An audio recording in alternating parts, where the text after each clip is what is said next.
Alright, so yeah, first order of business tonight.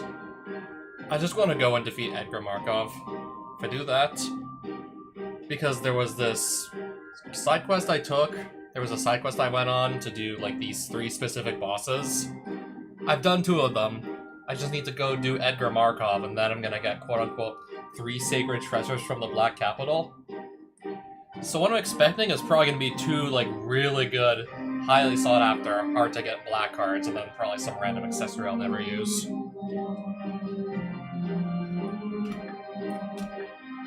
So when it comes to highly sought after black cards, first one that comes to mind I think is probably gonna be Demonic Tutor.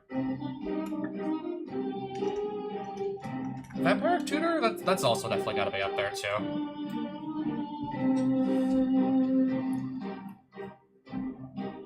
Yeah, Demonic and Vampiric Tutor, those would be nice to see. Gotta figure out, yeah, which castle's housing Edgar, though.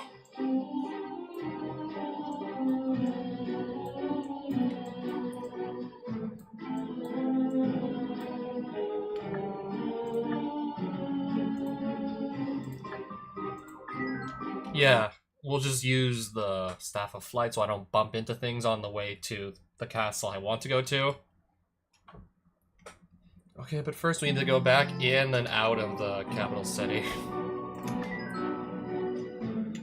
Staff of Flight so I'm not gonna bump into shit. Oh, is this red guy another nemesis? Yeah, I just want to see if he's going to copy my deck again. Well, yeah, he's going to copy my deck, but he's not going to copy my Glinteye here. I don't know, I just thought it would be fun to maybe play against my own deck again.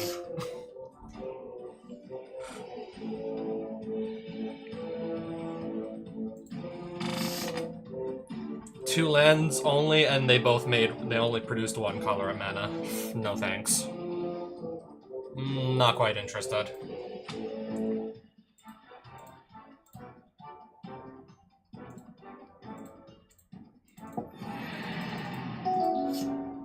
Oh, hey! It's the exact Rush land I'm using. It's the exact same copy that I'm playing.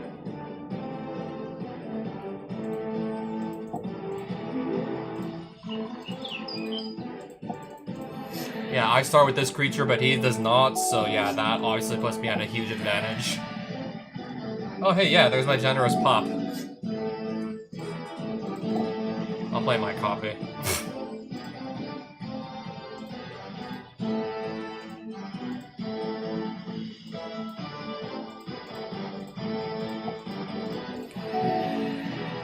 Exile? Yeah, that's a pretty good pick to exile. That's a good thing to get rid of. And it's my Lightning Greaves. Yeah, I recognize every single one of these cards because this is a copy of my deck card for card.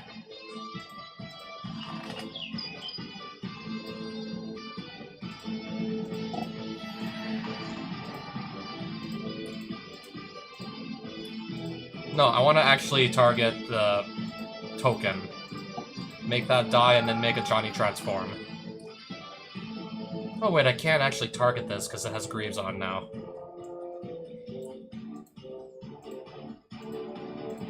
I'll instead just do damage directly to the opponent.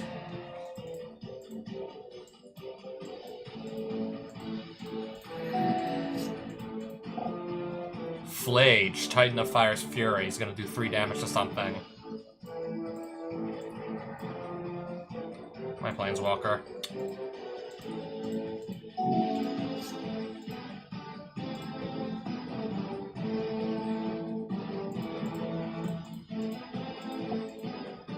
Okay, again, no blocks, so I'll just, I guess, yeah, let that through.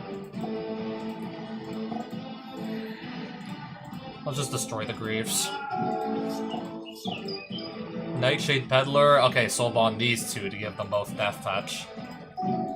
That's not quite how you play the deck. Usually you Soulbond with the commander that just does 1 damage to anything, and yeah. Yeah, usually that's how we do it.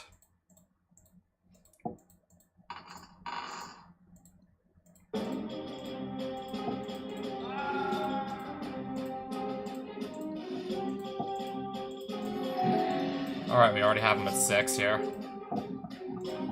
Destroying... Okay, into the pit.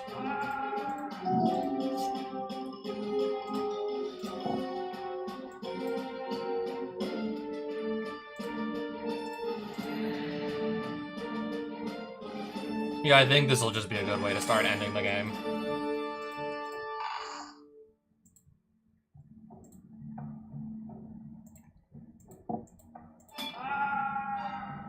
We'll probably get him next turn. In response, I'll just put a +1/+1 counter onto Birds of Paradise so it survives.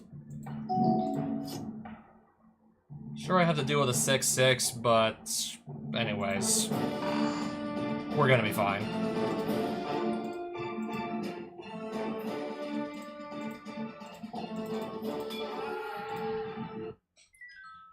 And I know for a fact I don't really get my own cards to drop from Nemesis if I beat him. So what do I get? Apparently not a whole lot. Not that much, really. Yeah, nothing here I exactly, like, recognize. Next, non-creature spell target opponent cast costs 2 more to cast.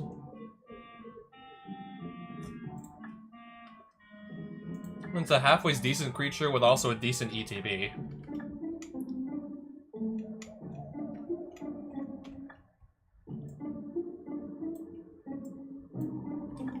I don't think this was. Maybe I'll just do it anyways. Yeah, this doesn't look like this. I don't believe this was Edgar Markov. But I think we'll just try our luck with this guy anyways. Because if I beat this guy, I think I got like a Mox Jet or something, right? Yeah, I think if I can beat him, he drops a Mox Jet. Something good like that.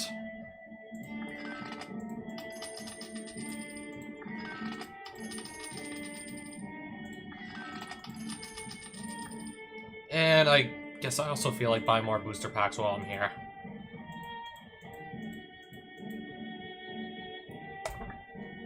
I'll crack 5th edition first. See what we get.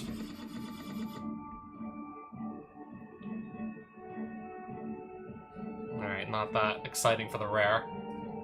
Brainstorm was in 5th edition, I did not know that. Oh, Force Spike. That's potentially playable too.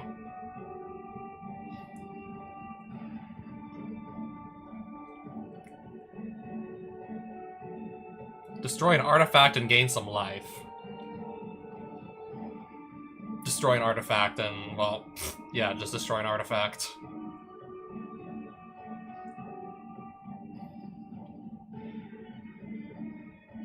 Gain control of target creature whose controller controls any island as long as you control Sea Singer and Sea Singer remains tapped.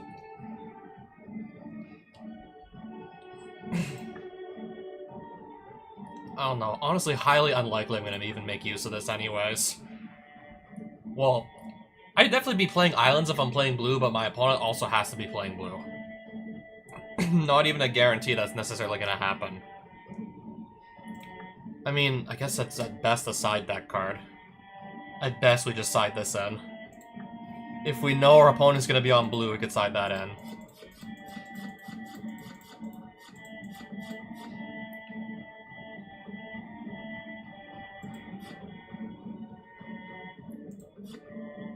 Each exchange with target player control of the creature with the highest total casting cost that you each control.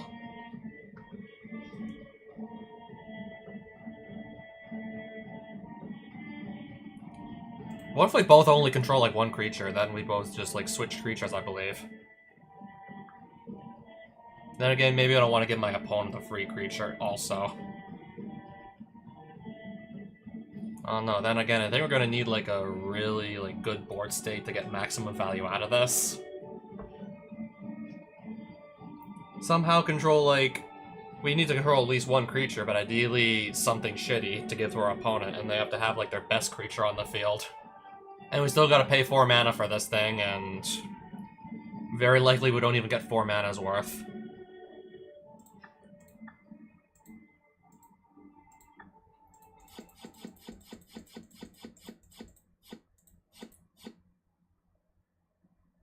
Steel artifact, and Primal Clay is the rare.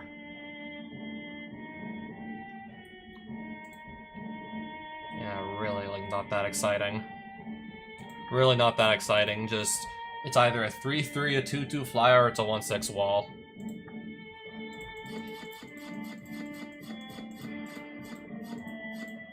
Right then, 4th edition. If I want to play Pestilence, for any reason. No, I don't think I'm going to need to really do that.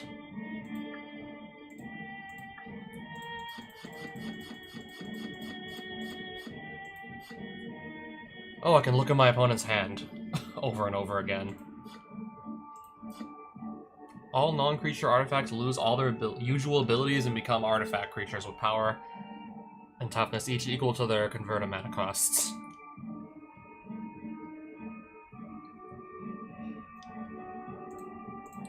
It would be an oddly specific counter to a deck that plays, yeah, a bunch of, well, non-creature artifacts.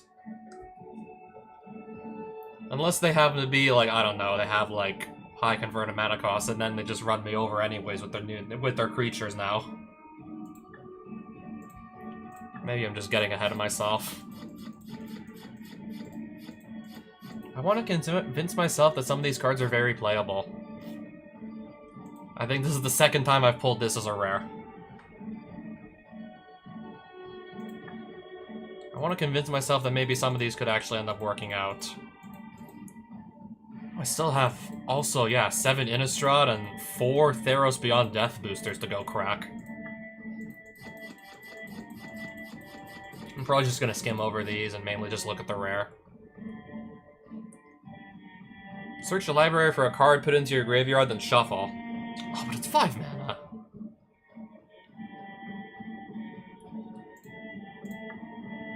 I mean, maybe if I just get this into the graveyard and then cheat it into play with something that costs a lot less than 5 mana, maybe it doesn't feel so bad to play this. Search your library for any card, put it into your graveyard.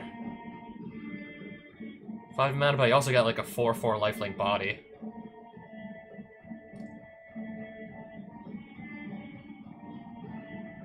Yeah, 5 mana to revive something.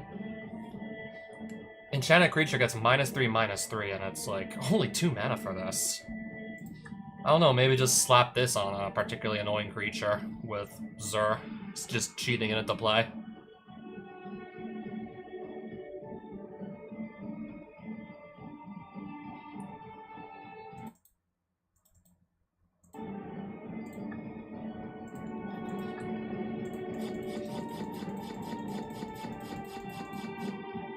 Oh, that's Thassa's intervention. Counter a spell unless his controller pays twice X. Look at the top X cards of your library, put 2 of them into your hand and the rest on the bottom of your library in a random order. Kinda feel like we need a lot of mana to actually cast this and for it to really do something.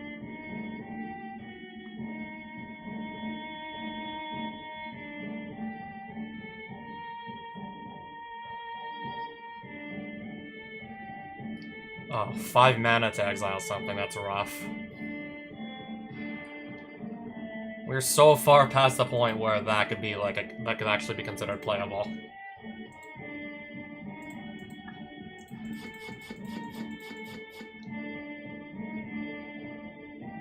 I could escape this just by exiling some cards out of my graveyard. I could just play this from my graveyard.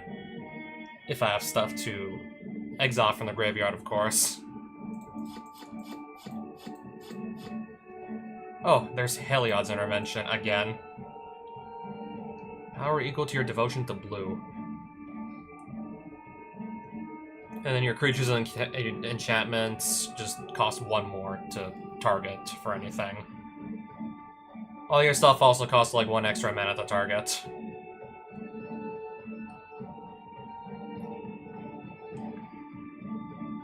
I mean, I think this might be playable in Light Pause.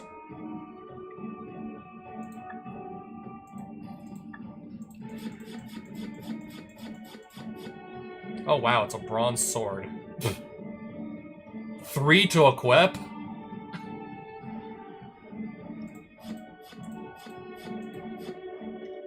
Oh, neat. Oh, but I already have Thassa Deep Dwelling. That is a really nice looking forest, though. Alright, Innistrad. I have 7 packs of this, and don't know if I should just be holding on to them. Let's actually open them. Ah, the Garruk that transforms into, like, the green-black Garruk.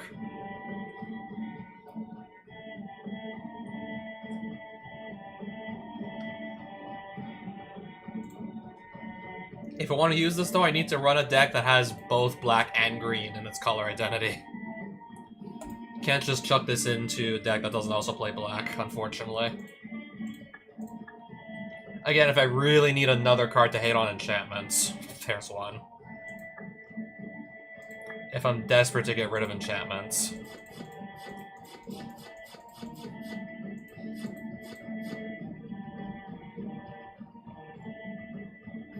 Return 2 cards at random from your graveyard to your hand for 4 mana.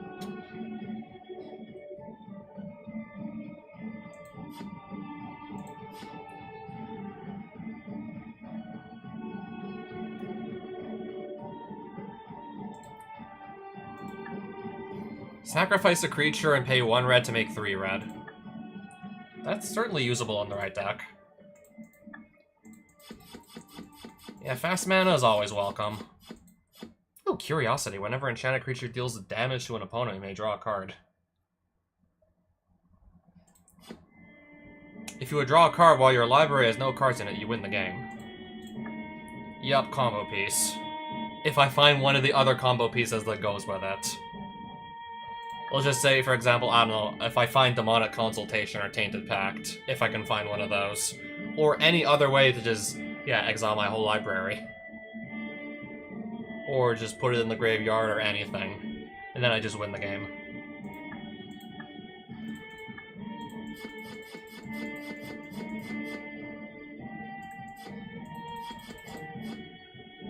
Put 13 2/2 black zombies onto the battlefield tapped.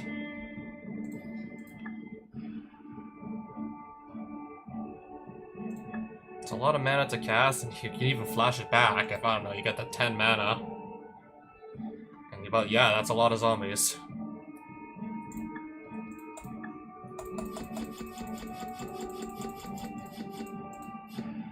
Another Undead Alchemist. Right.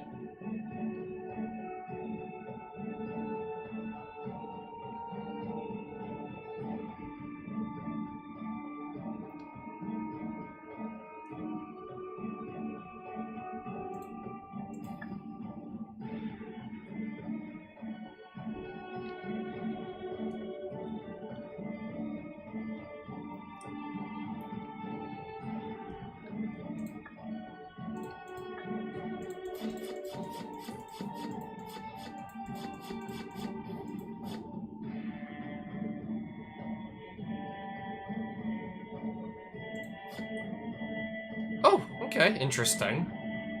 If you want to just power out big creatures quicker, then that's certainly a way to do it. If I have like a lot of big creatures that cost a lot of mana, I can just make them all cost like 2 less to cast. If I don't mind them like losing 1 power, 1 toughness. Honestly, pretty playable card.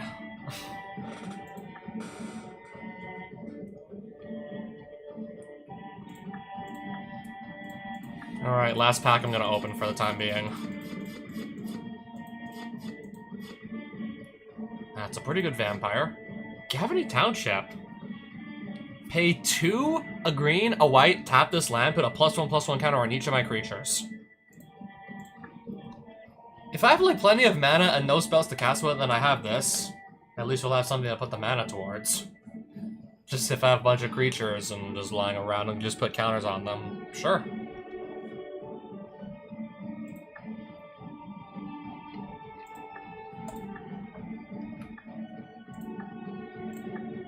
What land can I just cut to squeeze in that Gavony Township if it's even worth it?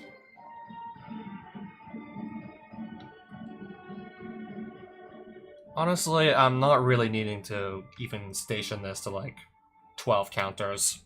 It's just like a really subpar land if I don't actually start investing all this effort into putting like 12 charge counters on it. That takes a bit of effort. And if I don't get it to like 12 charge counters, then there's like no point in even having it in there. Bright Glass Gear Hulk, I honestly forgot I had this. Just by playing this... Oh, First Strike and Trample, but yeah, just by playing this, I can go get... I have a lot of good targets in my deck for this thing. I guess there's a few, like, decent creature cards with mana value 1, but I think especially I can go grab something like a Basilisk Collar, I can go grab a Skull Clamp. If I need to remove a problematic creature... It says enchantments also, so I can go grab an On Thin Ice if I have a snow-covered basic to stick this on.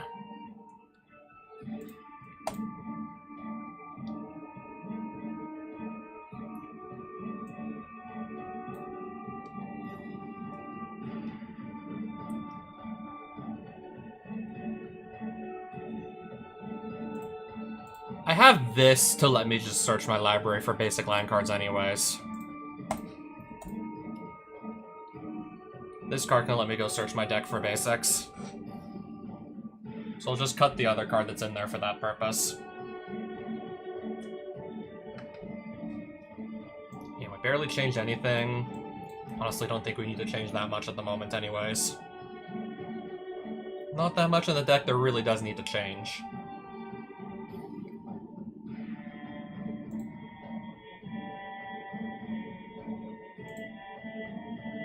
Maybe I think I'll just run that over the Night of Autumn.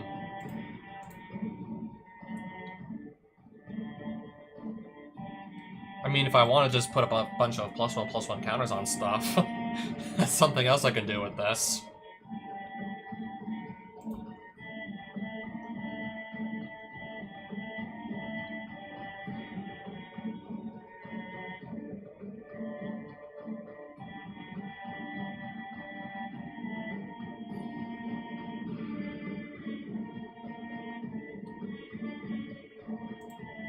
Also, I'm not even playing Sylvan Library. Why am I not bothering to play Sylvan Library? I have, like, plenty of life to pay to just get extra cards into my hand off of it.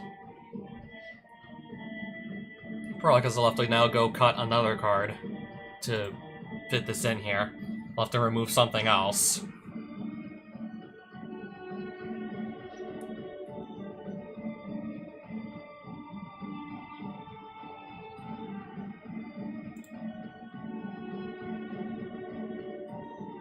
I think this is just gonna go for now.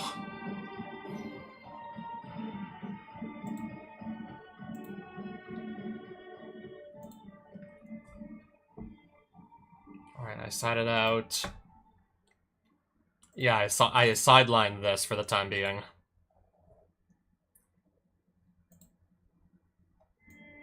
Yeah, we still have barely anything that costs like more than 3 mana in the deck.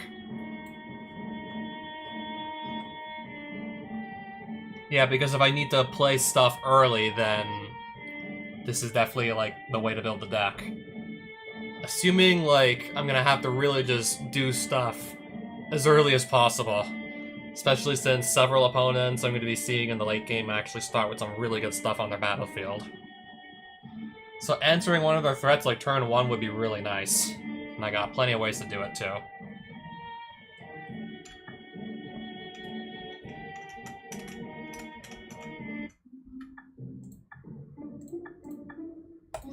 Saving my deck, even though I barely changed it.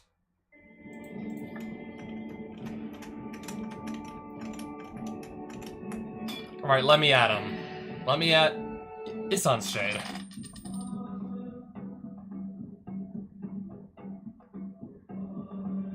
Every time one of my creatures dies, he's gonna get to steal it for himself.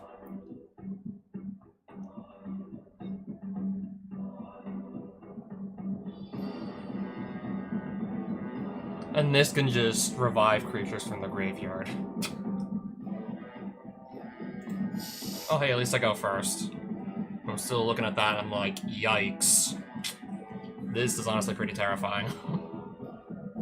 I'm like, yikes, that's pretty scary.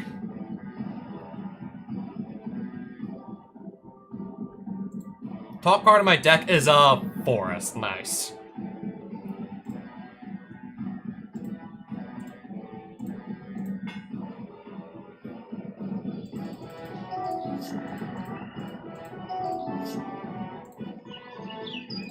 I'll just play Aura Shards immediately.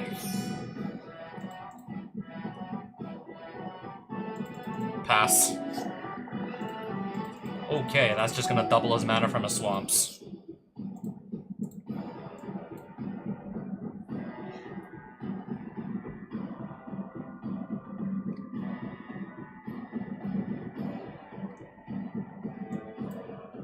So if I play a creature, I can take Grave Betrayal off the field.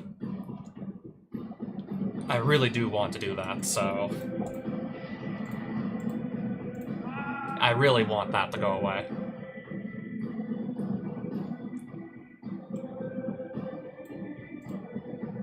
If I had a red card in my hand, I could just evoke Fury and kill both of these in one shot with Fury. Unfortunately, I cannot quite do that. Don't have another red card, so I can't evoke this.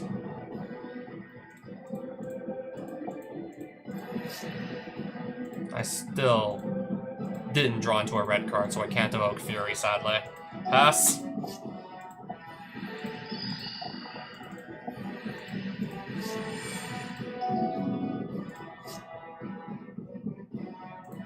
Top card of my deck is a Sylvan Caryatid.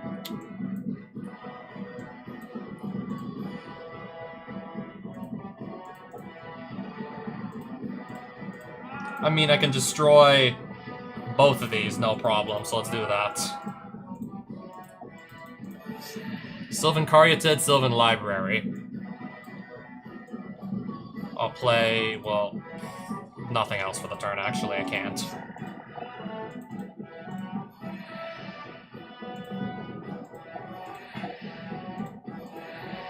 Protection from white. He still has, like, all these cards in his hand. I'm just seeing what I can do to get these off the field, but nothing's really coming up right now.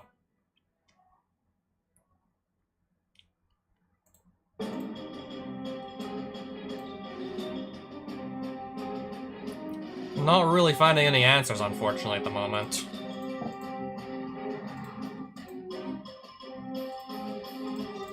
I'll get rid of the Mox Jet again.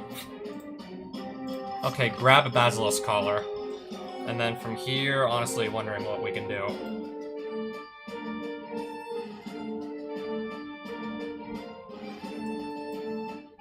So I still have only so many lands. I'm kind of missing land drops here.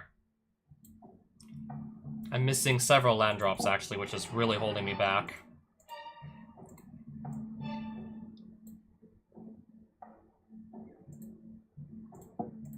Protection from black on Glint Eye, so this can just attack. Play a Plateau. Play a Basilisk Collar, pass.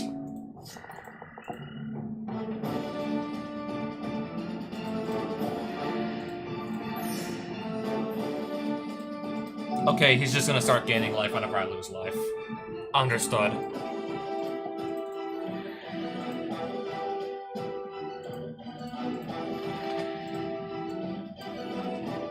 Alright, so what should we do here? I think I'll just cast Fury. This is gonna die to Fury. And I'm also gonna remove that as because of blood, because why not? So that's gonna be 2 creatures dead. But I think... yeah, we're low on mana again. I have enough to, I guess, squeeze this out, so let's do that.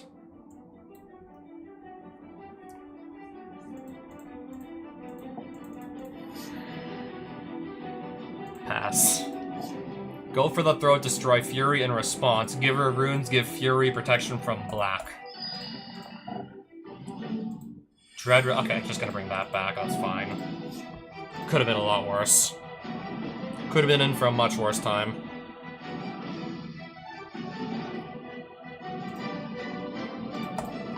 I guess we can finally get Marath onto the field here. So where's the collar? We can just slap this on to Marath here. Alright, now the Cryptcast is dead. I have 2 more mana.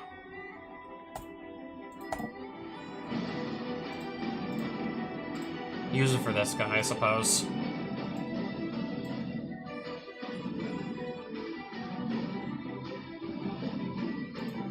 I'm gonna attack with Fury and see what happens. 6 damage to the dome.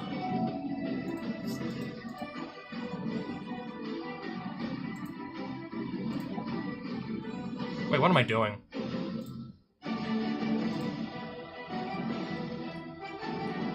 This has protection from white. What am I doing? This isn't actually gonna work.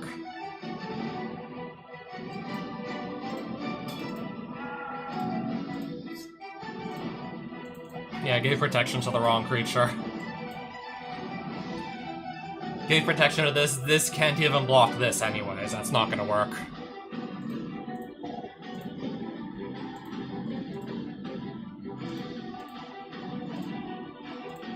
I think we're good to go here. Yeah, Craterhoof Behemoth. Yeah, I think we're good to go. That's not gonna save him. Yeah, that's not quite gonna stop it now. Okay, but yeah, he gets to go first. First thing he does, Black Lotus, Exquisite Blood.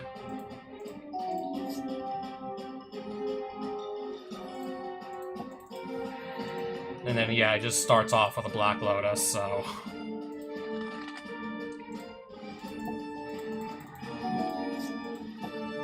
I'll take 2.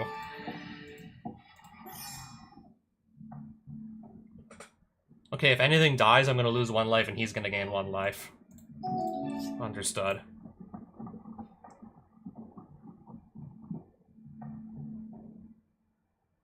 I only have 3 mana to do stuff with. I only got 3 mana. He's got, yeah, much more of a developed board state than I certainly have. So I'm just looking to see what I actually want to go do here.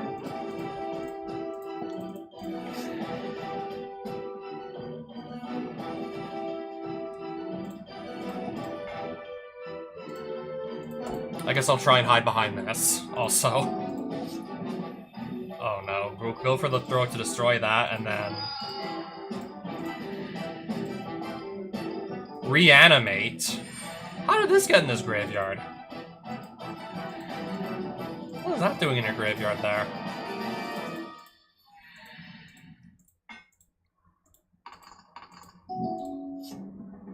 Yeah, this... I need to get rid of this, like, turn 1 or 2, practically, and now that I haven't managed to do that, I think we're in trouble.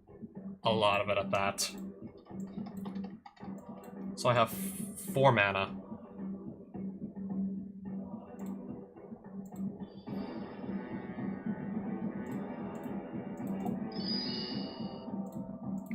If Marath doesn't get to stick around, yeah, we're gonna have to just go to game 3. Yeah, I'll let him draw 3 cards off my own creature.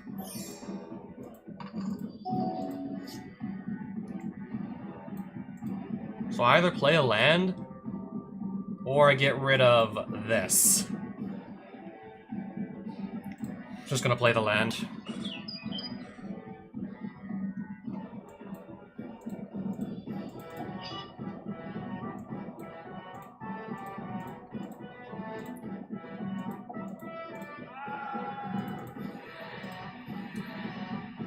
I really just need to get a bunch of this stuff off the field. There's no other way around it.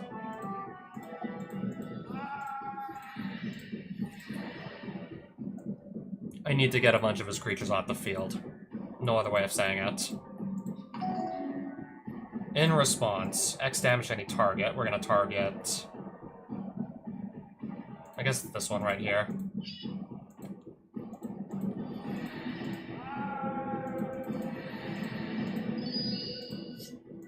Alright, pass.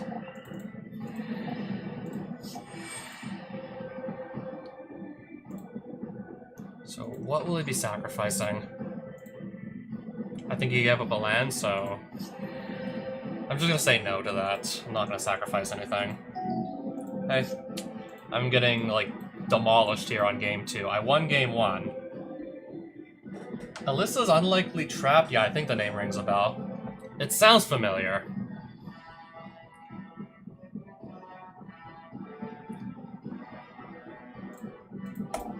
I don't know what else I'm supposed to do right now. Lightning Bolt off the top of my deck can... You know what? I'm gonna Lightning Bolt off the top of my deck. Kill that.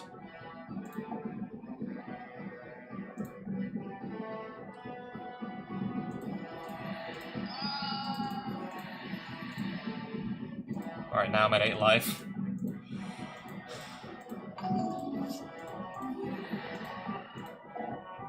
Each player mills 10 cards. I'm gonna die to all of the Bloodchief Ascension triggers, though. Yeah, we gotta go to game 3. People legit speedrun the hack. I did not know that. This I did not know. So, we have a 1-land hand. I feel like I really just get a lot of these. Okay, that's better. Cathar's Crusade, but I might not, like, actually get to cast it. Not sure if I get to cast this thing. I have a lot of lands. 1, 2, 3. We're gonna put... I'll just put a random land back. At this point, yeah, put a land back on the bottom. Keep my hand. Yes.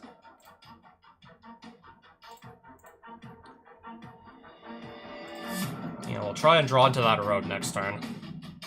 Or I can just rip it off the top of my deck anyways by sacrificing one of these.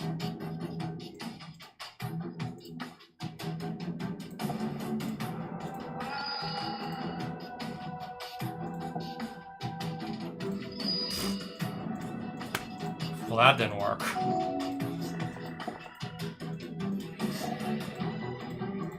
Yeah, that didn't go over so well. Now did it?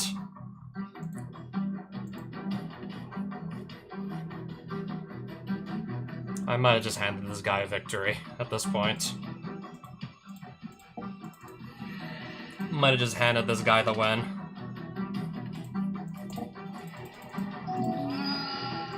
He's got removal for every single thing I cast. There's no way I'm winning this.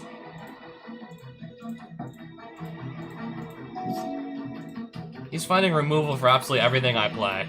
I'm not gonna win this.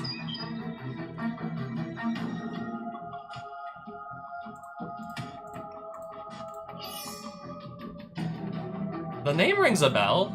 I think so. Add white here. Yeah, I believe so.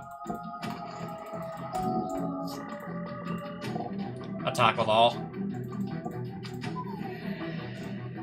Yeah, then I just die on the spot. Yeah, that game was pretty much decided from, like... The outcome was decided on, like, turn 1 there.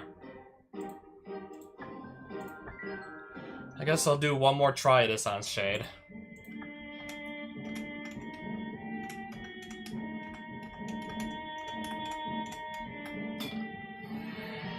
Oh, I thought, like, something even more recent happened to him lately.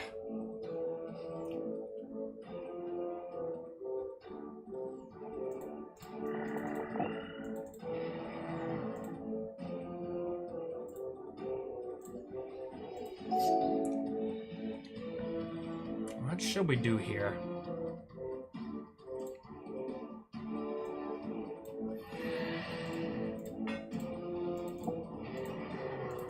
Try and put some creatures down. Hopefully I don't die immediately.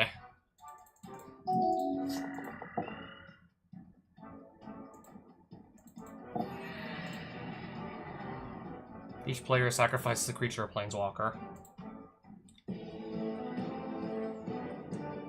I think it'll be this.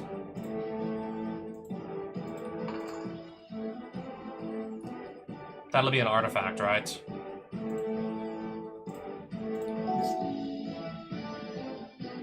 Yeah, I know, right? I guess cancel people for, like, an actual valid reason. And that in a year, and the point, and what's the point a year from now anyways, exactly? It won't even, like, be any sort of problematic a year from now.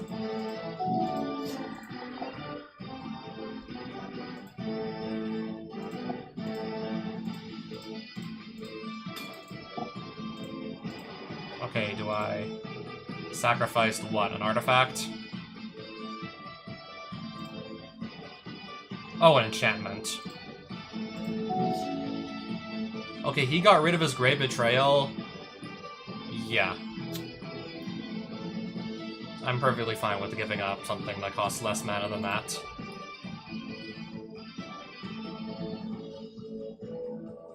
I think I should just try and like start getting stuff off the board here at this point.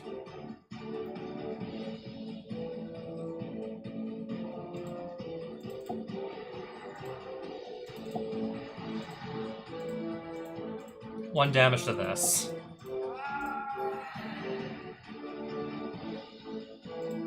I'll attack and see what happens. No blocks. Pass. Oh, reanimate just the Zulaport Cutthroat. Not a problem, actually. Not a problem.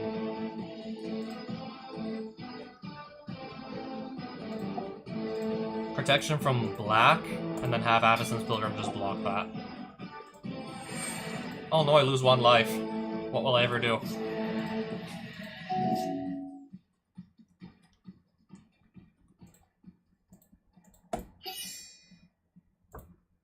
That land comes in tapped. Anyways.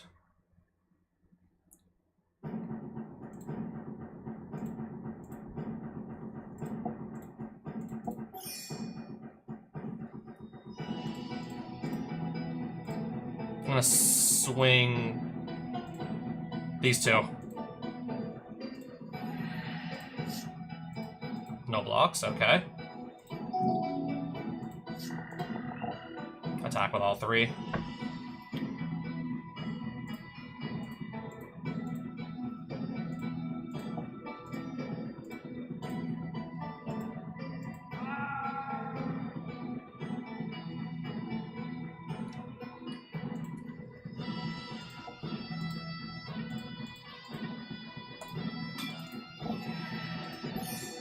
Okay, he just loses 1 life every turn and makes a 1/1.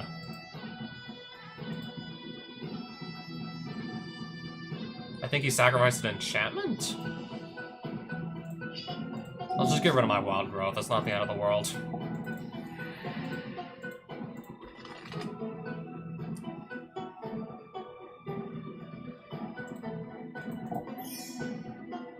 Oh, and now I also got a branching evolution on the field.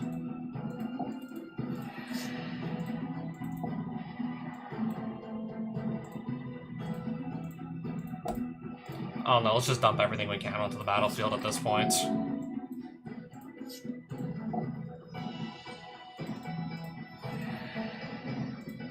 Sacrifice the creature. I mean, I can afford to do the same. I can definitely afford to do that.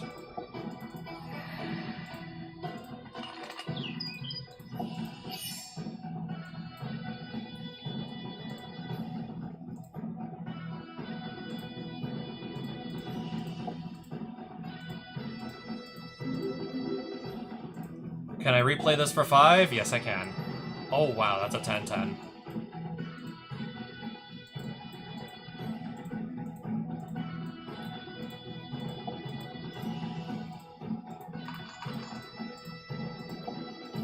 Oh, we got a 6-6 here. Suddenly, I'm drawing 6 cards instead of 2.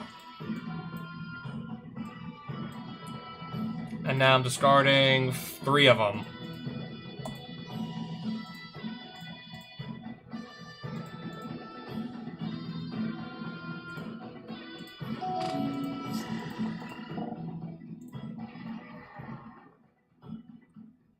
Okay, I should be fine.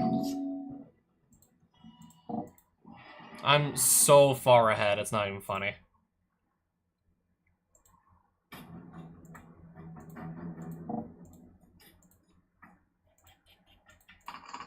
Now that's 13 power, and look what's gonna happen.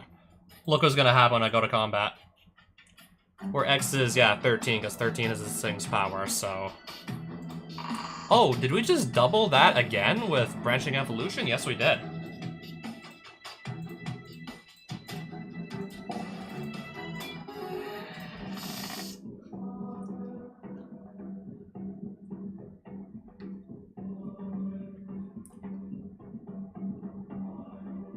Okay, Seal of Primordium, that can just out Grave Betrayal immediately. 2 lands. That's a Stoneforge Mystic on the top of my deck. We have Arcane Signet I can just put down for another mana rock. I'm just gonna hope he doesn't get off to like an insanely good start.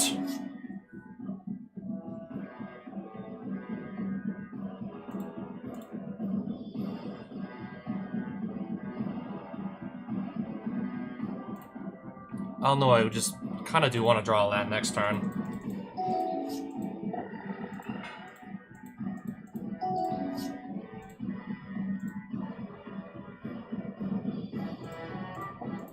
I guess I'll just go fetch now.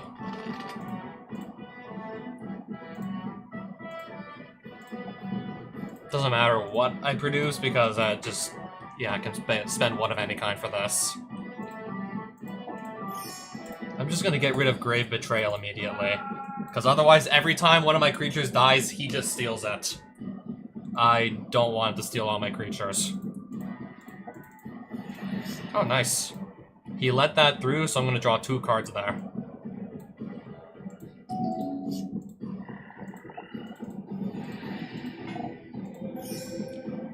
Okay, every time he gains life, I lose that much life.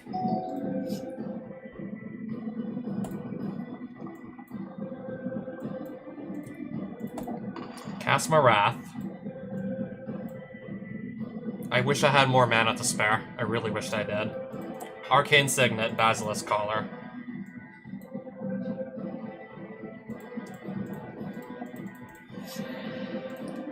I did play my land this turn.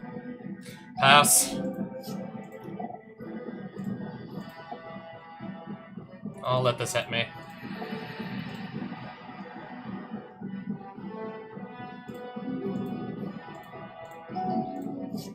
Could have been a lot worse. This could have been far, far worse.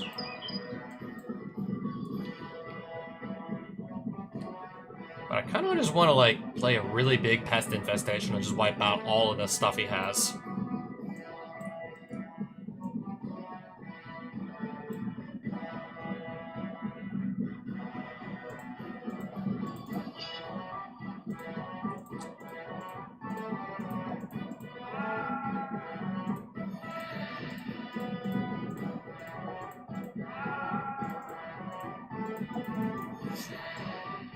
Drew some good cards, sure. Play a Giver of Runes, and... pass. This has Summoning Sickness. Anyways. I'll just make a green elemental in response. Make a token. That's it. I can just block.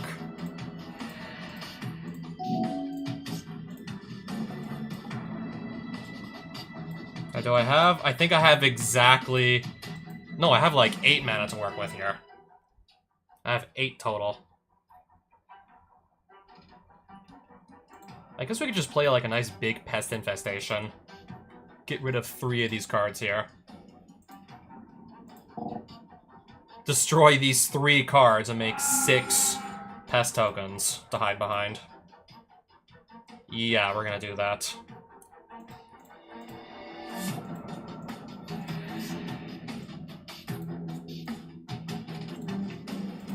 Spend the 1 spare mana, play Mother of Ruins, pass. Okay, it's just Izan's Shade. Used to give white decks quite the headache back in the day.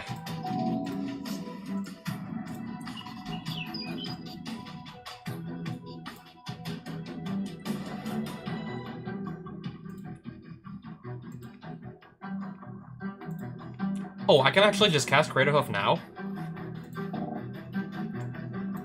Oh, I really do have enough mana to squeeze out one of these, so yeah, I'll play Craterhoof. And I think this is how we're going to be winning the game.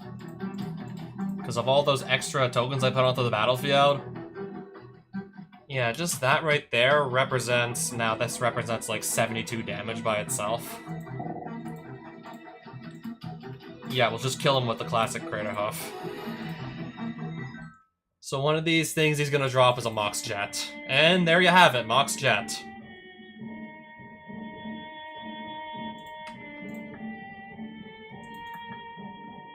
No, do not auto-sell this. Yep. Adding another piece of the Power 9 to our collection. Making it look effortless on top of that.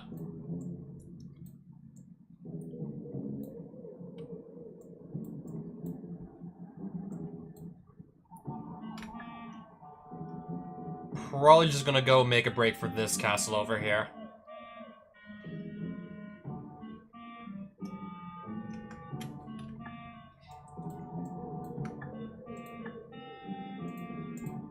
Fly over the terrain. Just make it very easy to get from point A to point B. What is this supposed to be over here? Look like a staircase I can go down? Condensed sewers. For your safety, please turn back. Some sewers.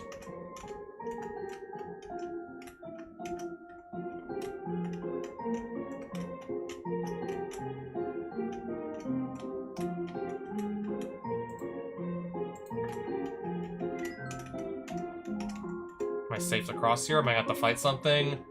I have to fight something if I want to continue, clearly. I gotta fight something anyways, if I want to continue. They just start with a drift of phantasms, I'm not worried.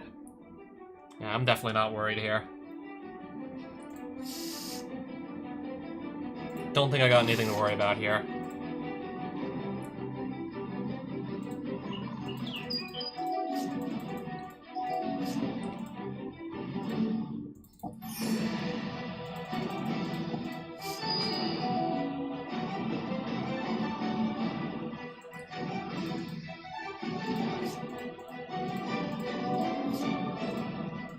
Would like to find something that can produce red mana sooner or later.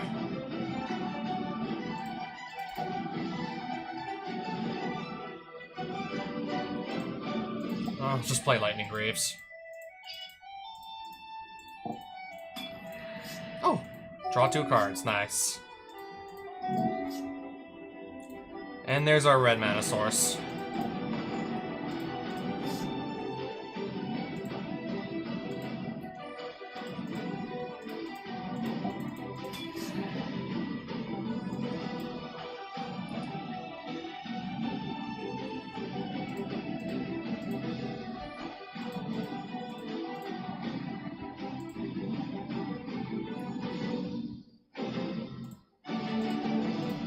I think we should be fine. Especially if he's barely playing anything at all.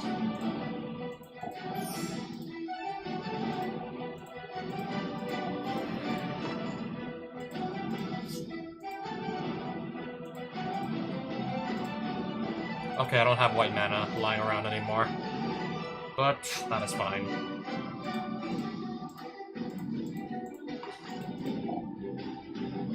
Pile on. Destroy target creature or planeswalker. Yep.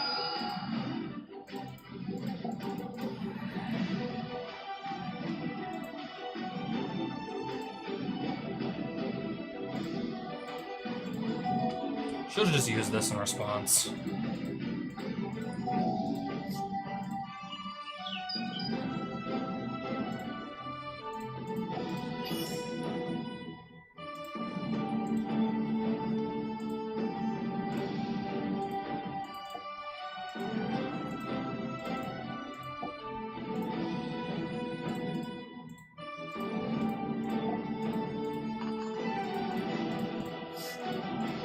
Oh, I drew 4 cards. I thought I was gonna just draw, like...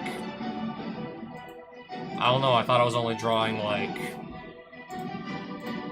2 or something. No, I drew 4.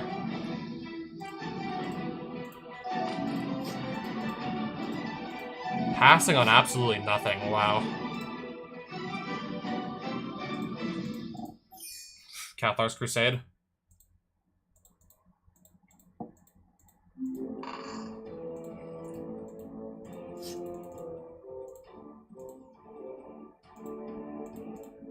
Oh wait, he's already at...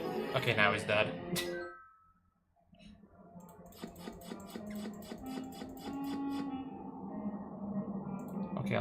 I'll keep a Mystic Sanctuary for myself.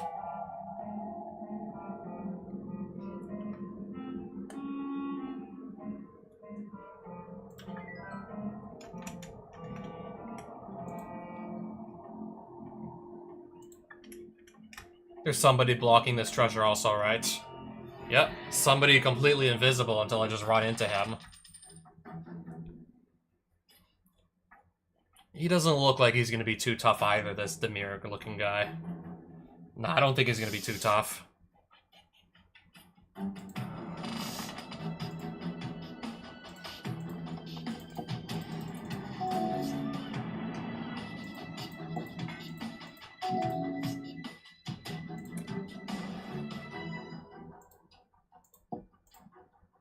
Protection from blue.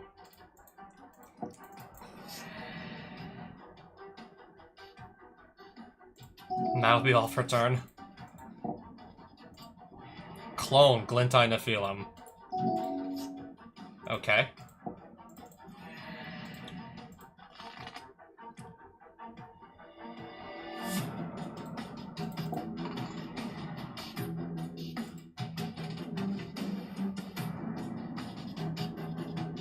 I'll just pass. X equals 0. Wait, X can't be 0 though, right? It didn't do anything.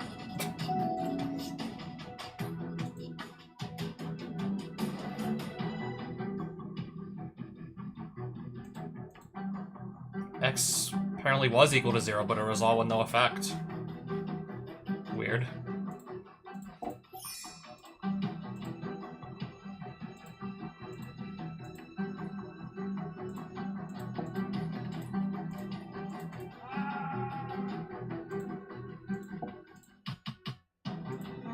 Yeah, protection from blue again on this guy.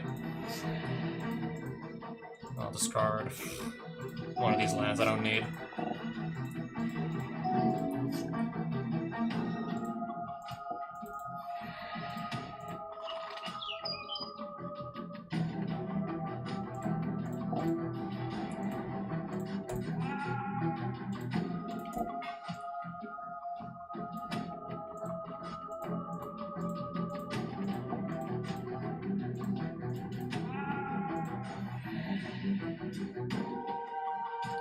I guess for now I'm gonna pass turn.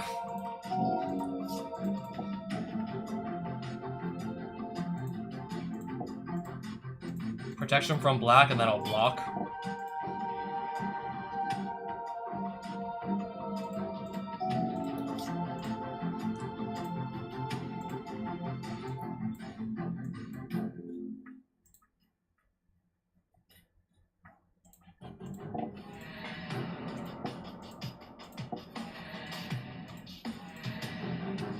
I'm just gonna go, yeah, grab my Oroboroid here.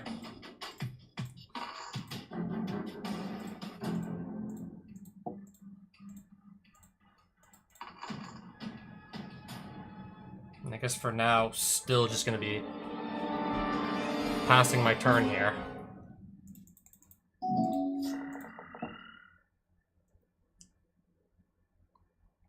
Sure, I'll let it hit me.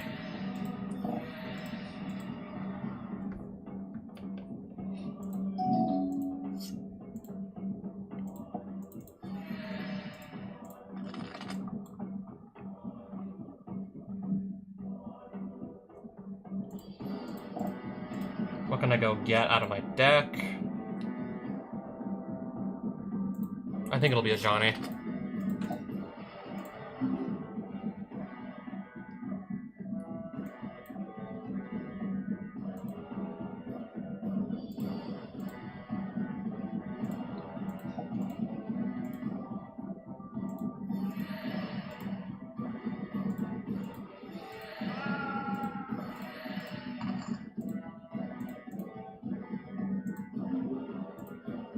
I guess we'll just take that off the field. So attack for 7 here. Then attack with this 8-10. And just like that, yeah, I just refilled my hand.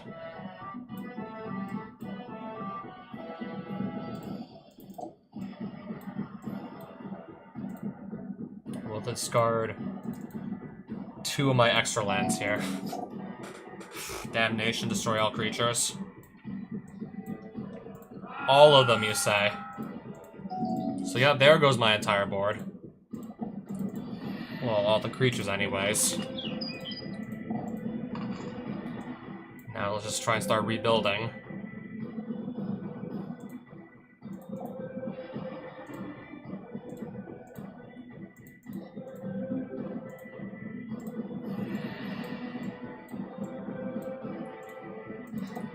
Pass.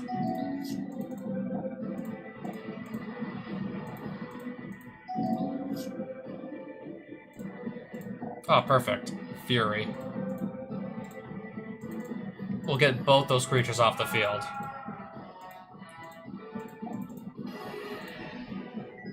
Easy enough. Alright, now give me my treasure. Give me some loot. Oh, a Buster Sword?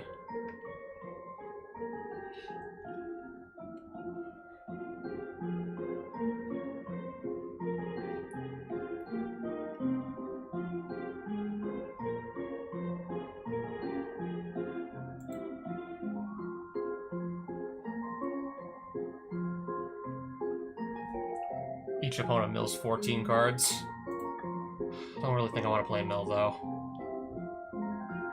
Don't think I care enough to actually want to play mill.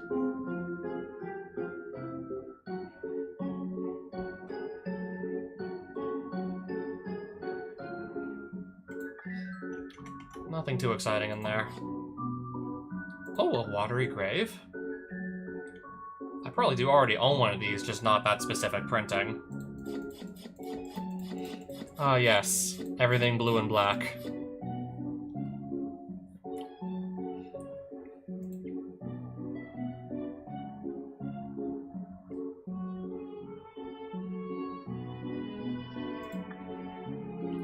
Steal my opponent's best creature with this. I mean, it was just like a thought.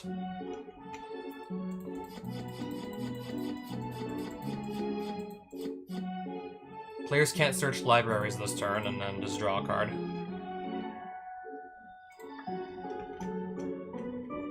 Yeah, I'm thinking there's not really much else to do down here.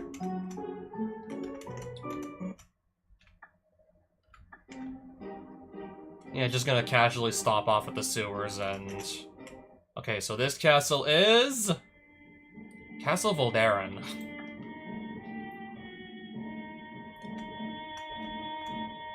Okay, this was the vampire castle, I'm pretty sure, right?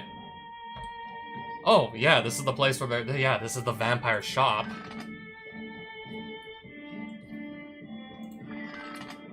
This is literally a vampire shop, so I'm pretty sure I got the right place. And I'm like dead certain we're in the correct place.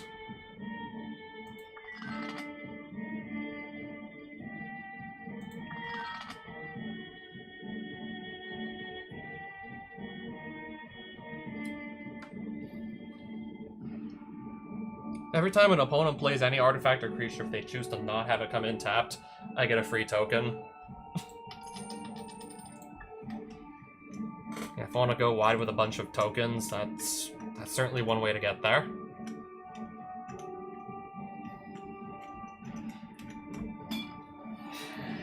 So yeah, Edgar Markov. I know he's a vampire. I know he lives on Innistrad, so... I'm like dead certain we got the right place. This has to be the right place. Now I gotta just continue my work down here.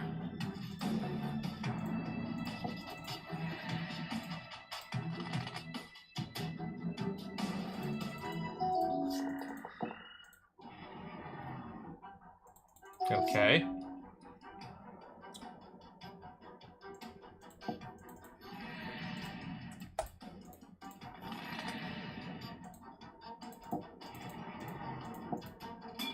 Oh, he's gonna block. Shuffle into the pit, into my deck. I mean, I should have just blocked.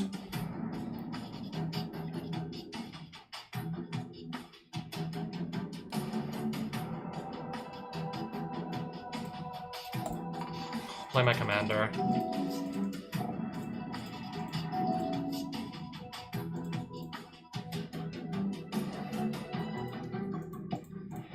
Okay, I still at least drew a land, so it's not all bad.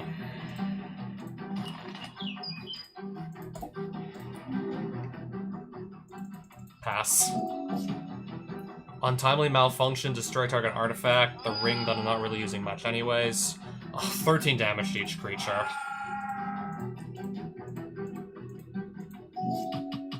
That's really honestly the last thing I needed to see.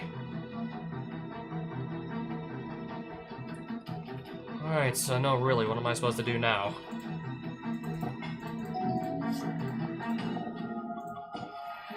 And now I'll have to deal with this on a Blood Artist.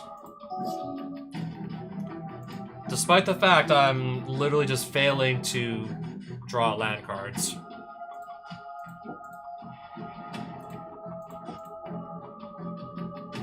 Honestly, at this point, I'm desperate. I'm honestly desperate at this point to stop missing land drops. I'm gonna be, like, way behind if I just fail to play a land, like, several turns.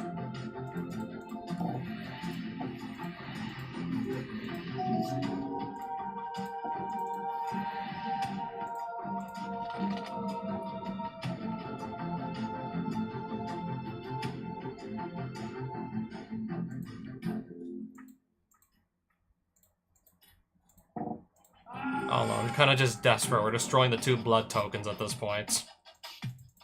Pass. Still gonna attack, I see.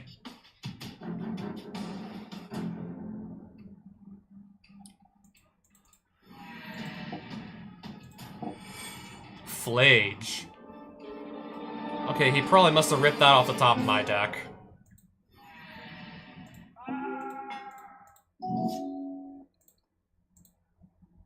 How much mana do I even have now? I have 7. Only need to spend 5 to put this back on the field. But I have 7.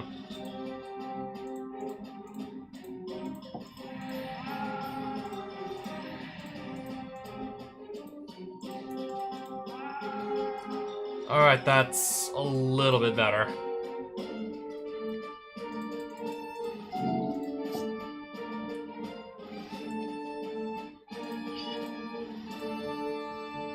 Of course, he's still gonna attack, of course. I'll just take 7 damage because it's not like it's gonna kill me. Oh boy. Oh, and it flies. And the next card I draw is just another land. Finale of Devastation? I'm thinking this is the right call.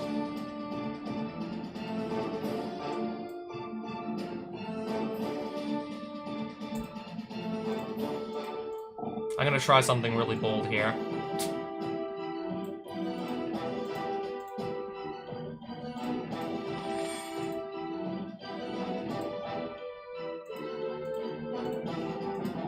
Let's just make that immediately a 3/5. Yeah, we're gonna try something bold.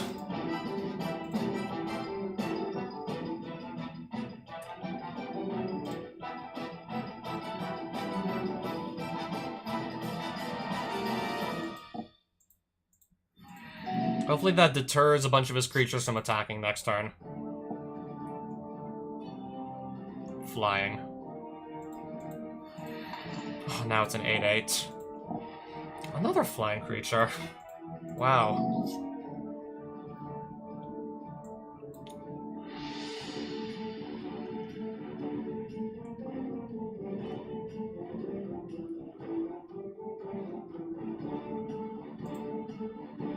Putting 2 counters onto our Orboroid here.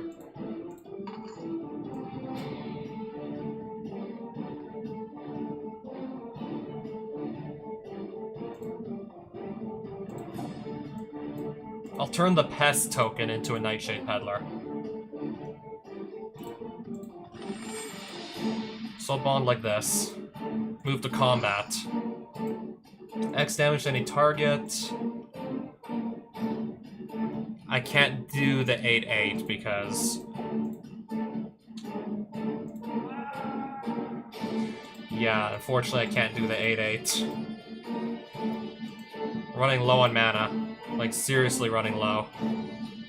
If I tap this, I'm gonna take 2 more damage, and I don't know if I want to do that.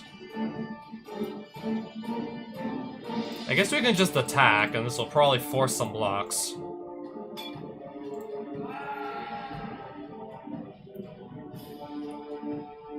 This can just block this.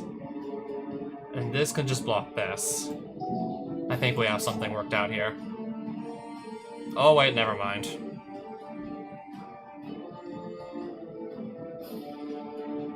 So you're telling me I don't think there's any way out.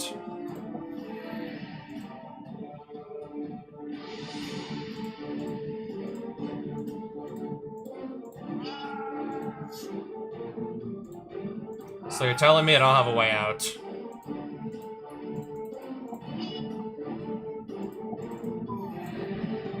Yeah, I see no way out of this.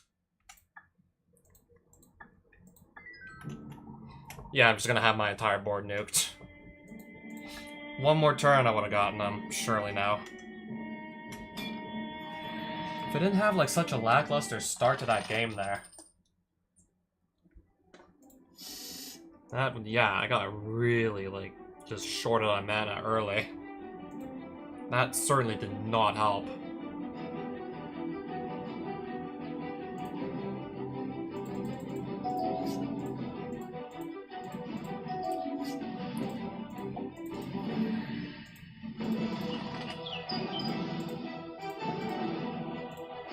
Okay, no blocks this time, I guess.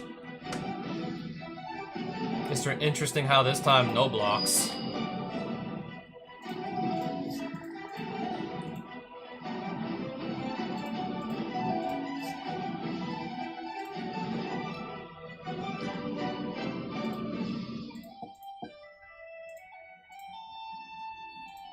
Red and green we're gonna make here. Nice. And I guess with the spare white mana, play a Giver of Runes. Pass. I'll take 3. So I'm gonna lose... Oh, only 2 life. I'm gonna lose 2 life. That's fine. Protection from white. That's gonna be annoying. Probably still gonna be able to come up with something, I'm sure of it. Bright Glass Gearhulk. Let's go and get...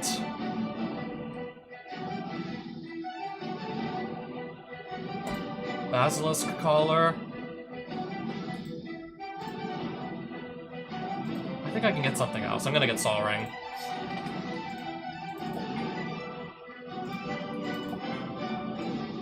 Yeah, just for more mana, and then this is really good removal paired with this.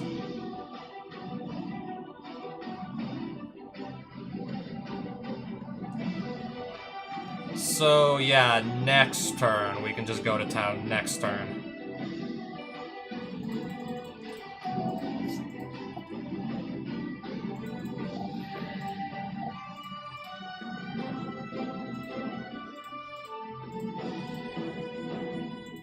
Oh, I have no mana right now.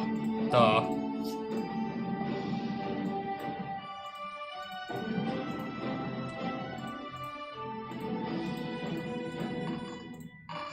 And now I have like 5 mana at least to work with, so that's gonna be plenty.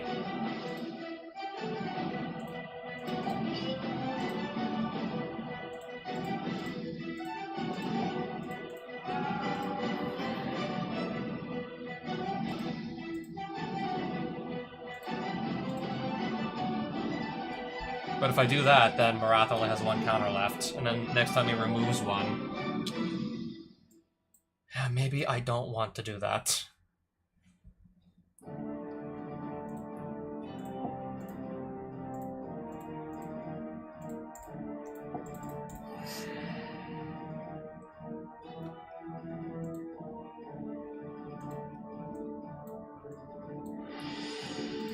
Pass.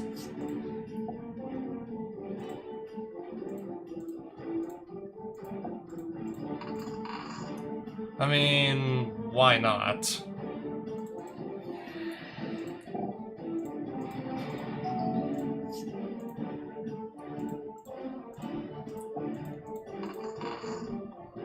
just don't mind me. I'm just growing my board here.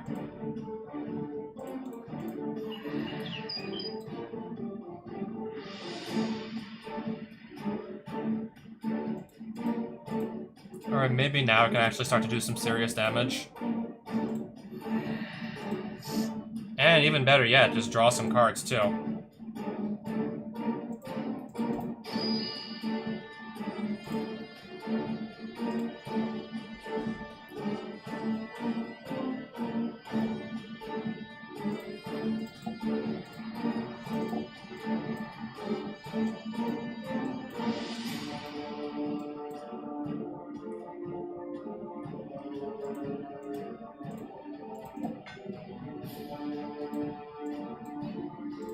Pass. Still gonna get attack for 4 here.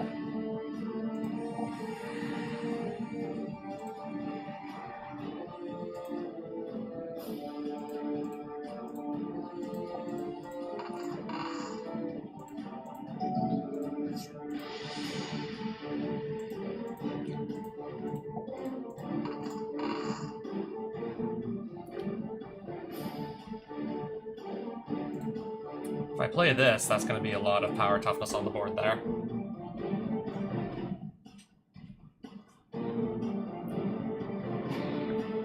Yeah, I really want to just deal with some of these flying creatures. I don't know what else to say. I really want to deal with some of those.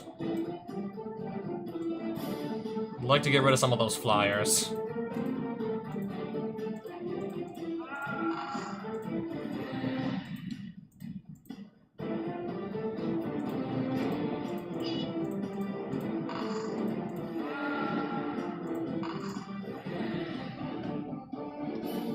Okay, now I've just made this even bigger. Now I've just made this worse.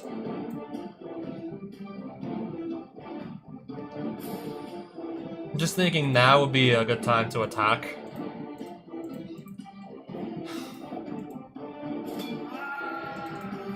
Okay, at least we forced some blocks here.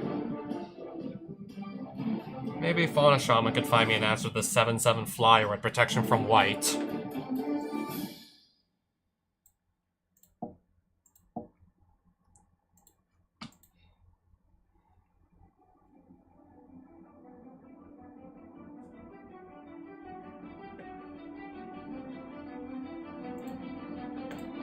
I mean, at least this has reach. I guess that's got reach.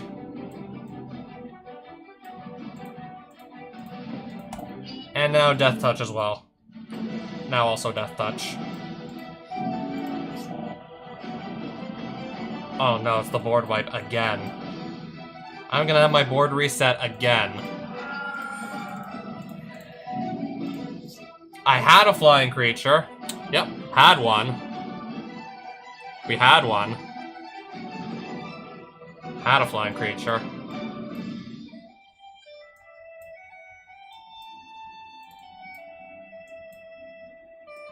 Yep, had one. And now we don't. Okay, I think I should give this lifelink and attack with it.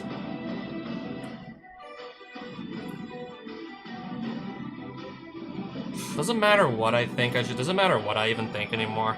Doesn't matter. Doesn't really matter what I think. Not even sure if it does.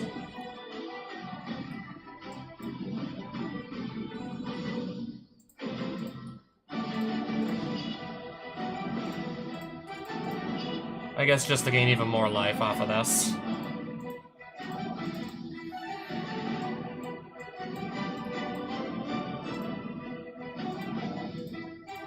If I can make it one more turn. That's if I get to make it one more. If I get to. Okay, so that's back. Oh, but he's at 3 life.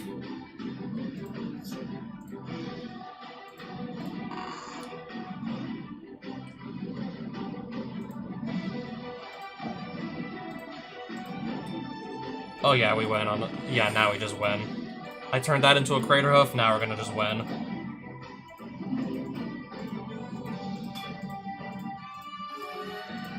There we go.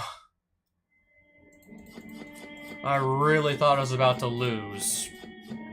Like, 2 games in a row to that board wipe, the Kindred Dominance. Really thought we were gonna lose again, just having my board get wiped there. Like, a second time.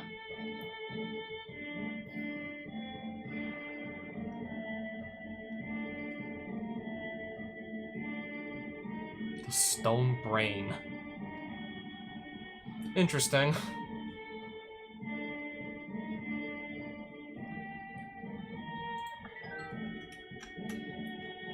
This isn't what I'm looking for, though, right? I think I need to go into the basement.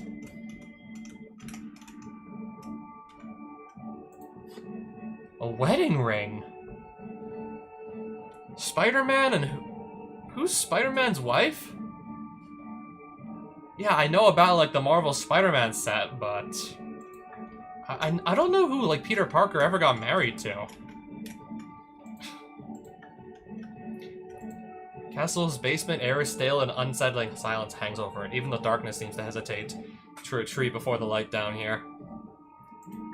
So this is probably, yeah, I'm probably going on the right track. I gotta fight Runo now. Vampire Cleric.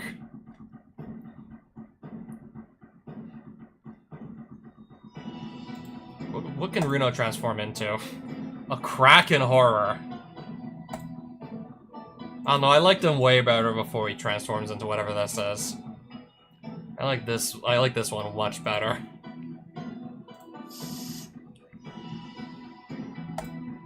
Keep our hand here. I'm just gonna lightning bolt this immediately.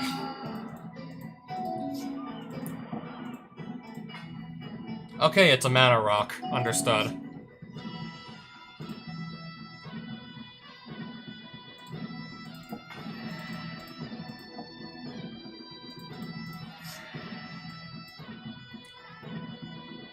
Pass. Oh, Lightning Greaves.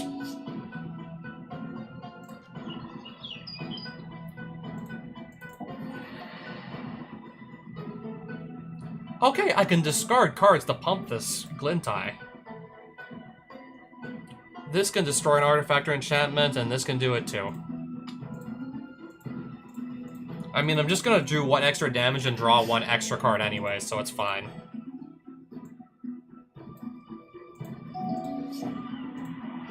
Okay, play another of these, I see. This is gonna go back into my hand, apparently. Yep. If I even can make blue and black mana. Okay, this can do mana of any color, so there's a small chance I get to recast this. Even though I don't play any islands or swamps because I can't play them. I'm not legally allowed to.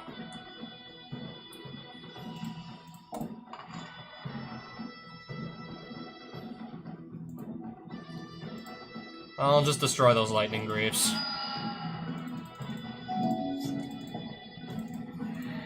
Oh, back to me. Nice.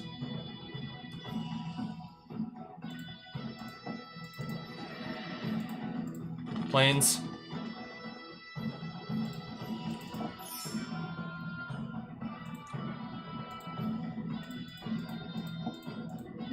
Yeah, next turn, these can start tapping for mana as well, these tokens.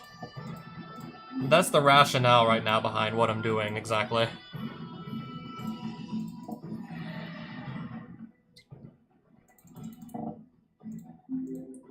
Creates a blood token. I'll take 2.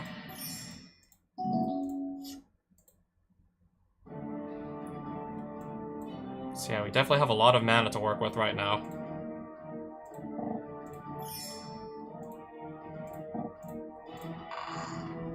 So much so, we can just do all that in the same turn.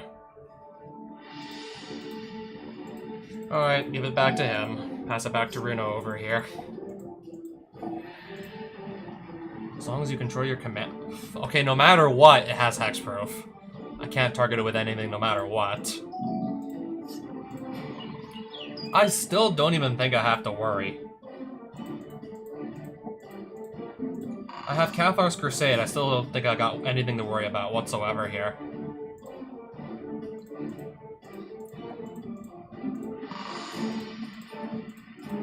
So we'll we'll just... I guess we'll send these into attack. Now that he's taken the bait, I'm gonna do the... make an elemental 2 more times.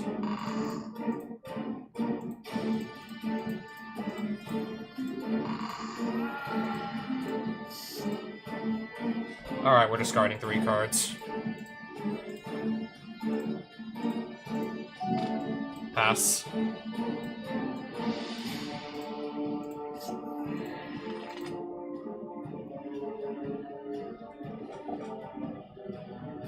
Persist. Alright. That's fine.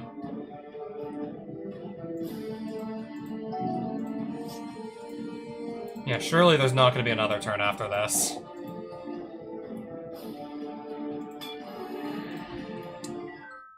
Yeah, I don't know what he's supposed to do besides play a board wipe after that.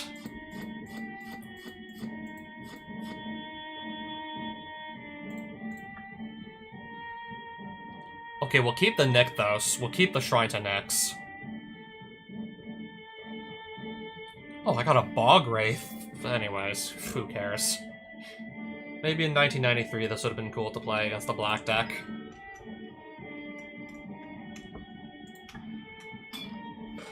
Sorin. Of House Markov.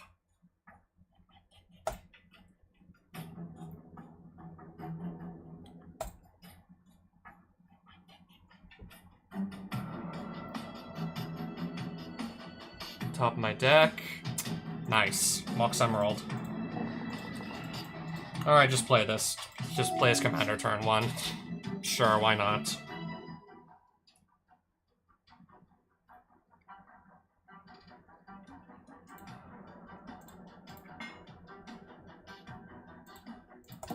I'll play a Sylvan Library on my turn 1.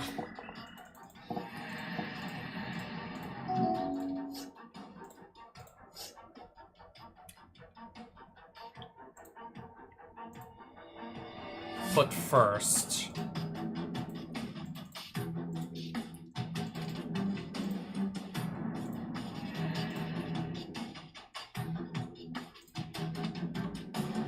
Pay 4 life to draw 2 cards.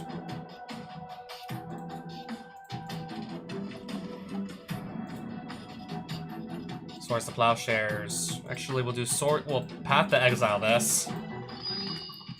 Swords to Plowshares this. Attack and draw 2. And then pass. Okay. Nah, I think I'm good. Should have plenty of cards in my hand to work with anyways, I should be good.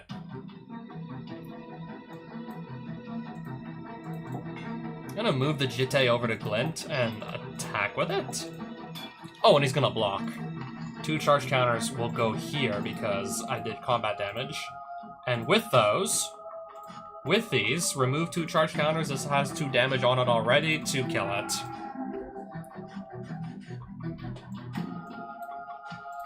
Pass. Okay, my shit's gonna be coming in tapped.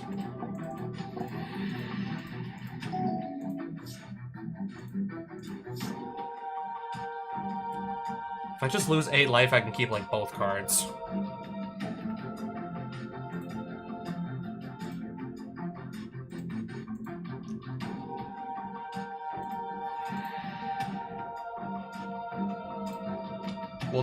We'll keep 2 of those. Pay 4 life to do that.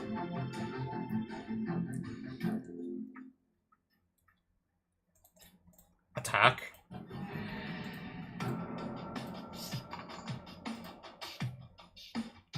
-1/-1 on Cordial Vampire. In response to the triggers on the stack. Response. -1/-1 there as well.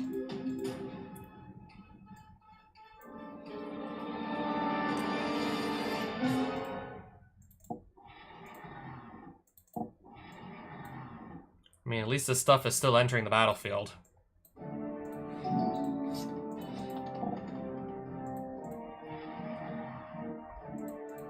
Okay, it's not really gonna do much of anything by its lonesome. Not really a problem by itself.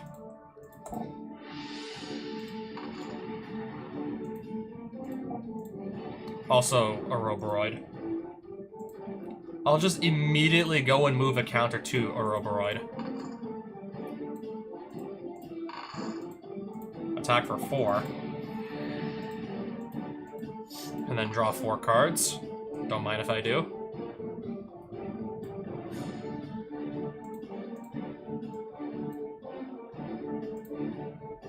Alright, choose 3 to discard.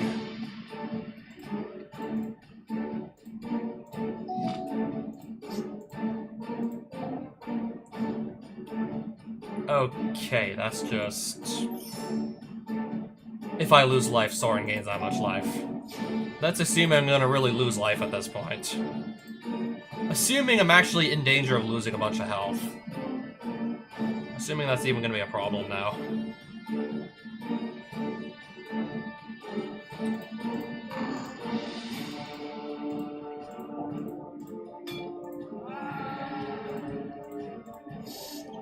Sure, let's just draw, like, I don't know, 8 cards.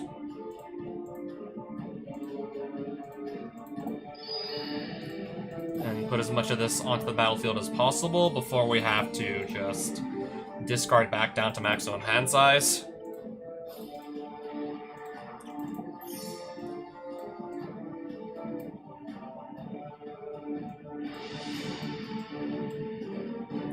Okay, I only need to discard 2 of these.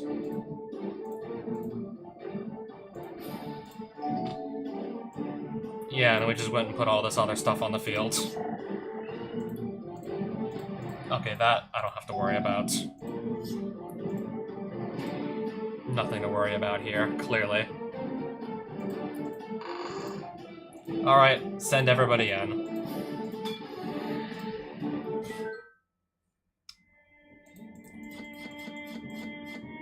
Whenever Pathbreaker Ibex attacks, creatures you control gain Trampoline, +X until end of turn, where X is the greatest power among creatures you control.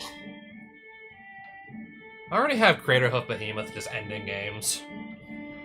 Well, we already have Craterhoof to just end games for us.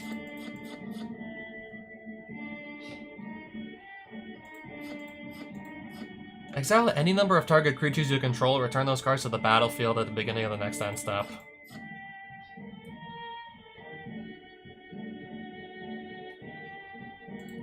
If I want to play Soren of House Markov now, I can.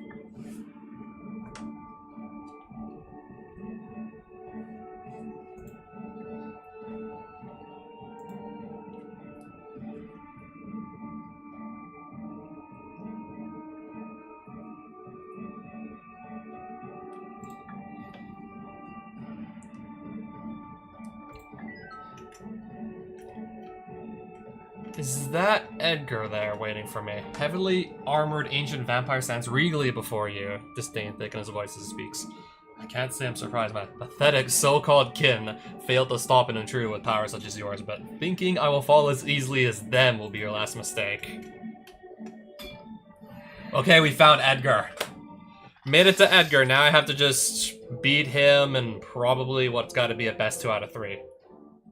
So this is the Groom. Right here.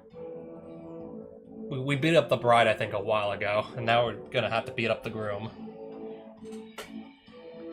Create a blood token every time his vampires attack.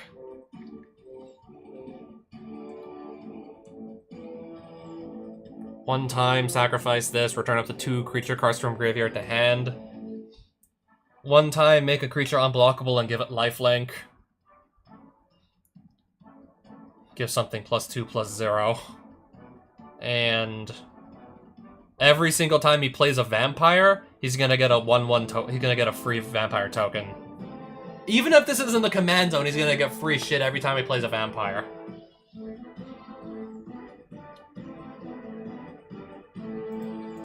So honestly, going into this, I'm a little worried. Even if he never casts this, he's gonna get free shit just by playing vampires. I'm a little worried.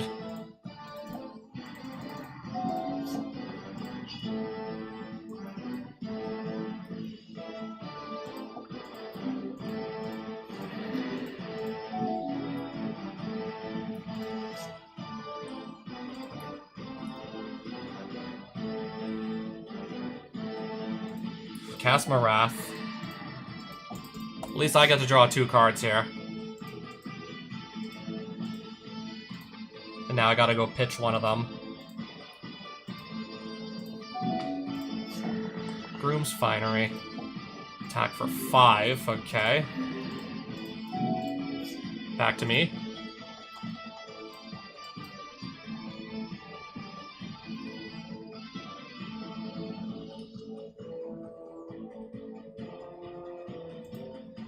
Bloom Tender, I'll play Lightning Greaves to give that haste, and now I can make mana immediately.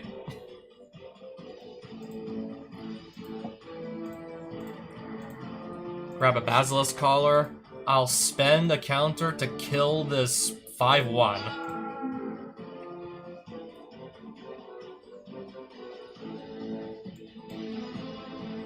And I'm just thinking from here, what else do I want to go do? I'll put something else onto the battlefield.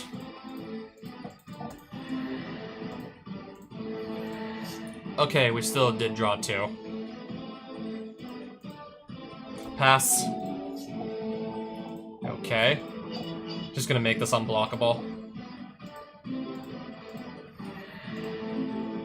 How many blood tokens does he have? He has 7 blood tokens. Wow. Oh, okay.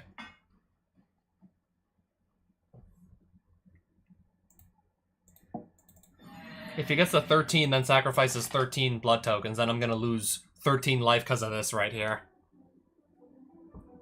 So maybe if I can find a way to clear these off the field, that would be pretty nice. Getting rid of some of these would actually be pretty nice right about now, I must admit.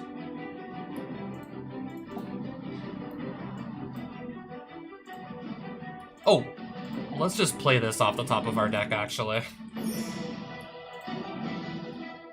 And because we can, I guess we're also going to do the Cathar's Crusade as well, because we can. Now I'm starting to think we're going to get so much damage onto the board that he's not going to be able to keep up. This is probably going to get so out of hand he can't even keep up.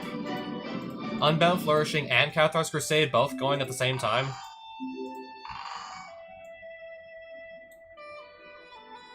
And I still have 3 floating mana. So I can just do this, like, I can just repeat this process at least another 3 times. Getting not just 1, but 2 tokens every single time I do it. Which is resulting in 2+1/+1 counters on everything that comes in each time it happens. So yeah, like, before you know it, I just went from having, like, a subpar board to pretty much having game on board.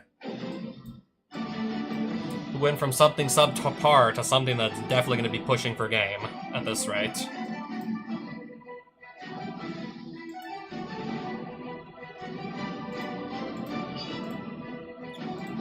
Yeah, now we're seriously just threatening lethal here.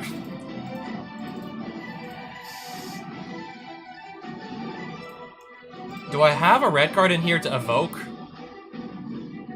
I guess we'll just evoke the Deflecting Swat.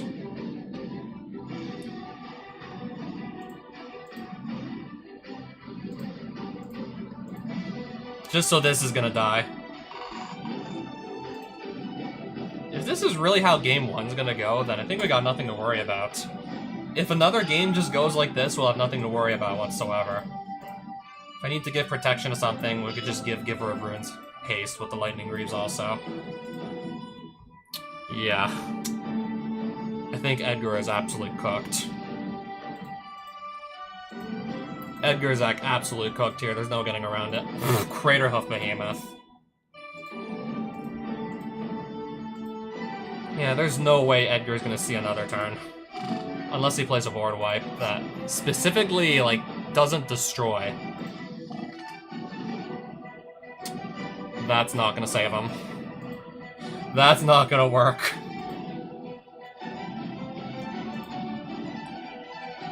That ain't gonna save him. Oh, better yet, let's play a Doubling Season. Just because we can. I'll cast a Craterhoof Behemoth.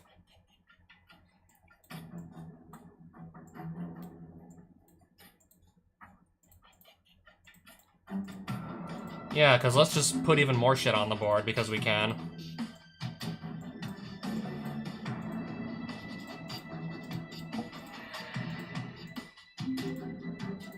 Now, if you don't mind me, I'll have to just resolve all these triggers first. We gotta resolve every one of these.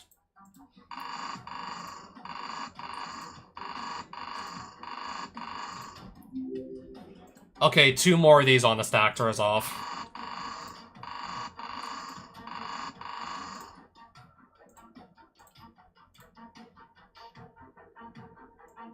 Attack with everything that can. Yeah, everything that can. Alright, next game. That was like, what, over 700 damage there.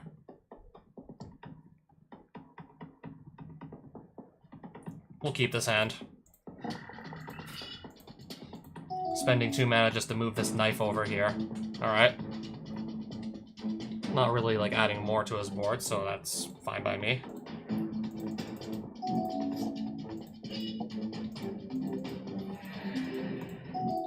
Okay, but this can just get a free shot in and I can just draw 2 cards. So let's do that. And then we're discarding 1.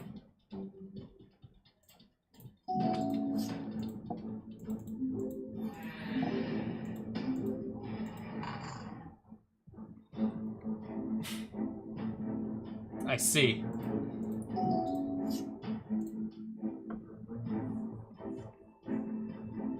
If I play Aura Shards now, then I won't be able to do anything else for the rest of this turn.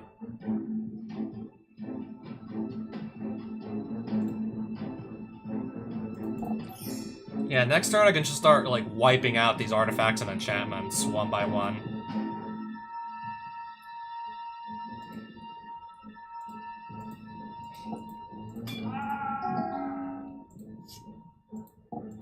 But for now, I'm just gonna... Oh, I'm gonna take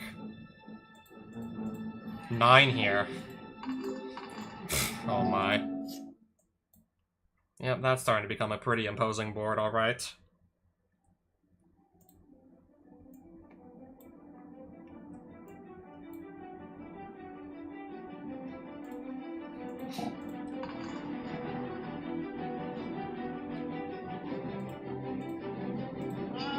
It's not much, but we gotta do something here.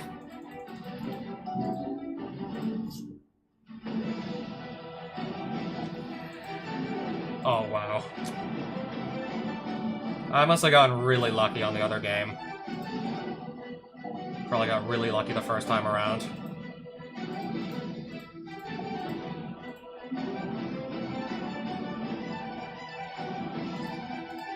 The biggest threats in play right now aren't even artifacts and enchantments, they're creatures. They're actually creatures right now that are really threatening me. Creatures that I just can't get rid of quickly enough. Because there's really just, yeah, too many of these now. And I can only play, like, stuff so fast because we're still really early in the game.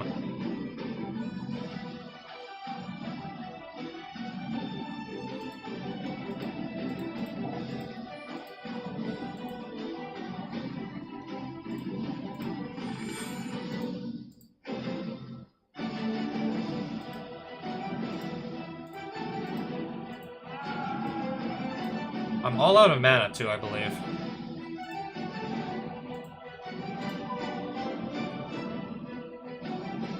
Yeah, that's what I was worrying about since game 1. He just played too many vampires and I wouldn't have any answers to any of them, and then next thing you know, just like that, he's gonna have a board full of creatures in just like a couple turns. That's what I was afraid of.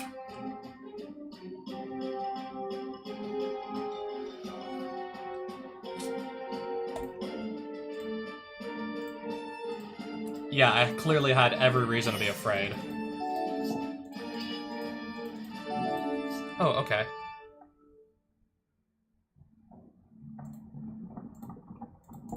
Marath. Oh, hold that thought. I'll take 5 damage.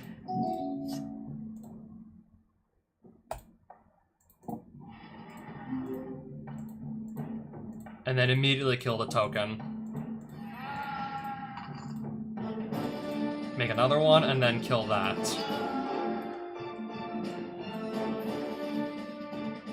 We'll spend the spare mana to put the Gorgon's head on the battlefield. Draw 2 more cards. Pass.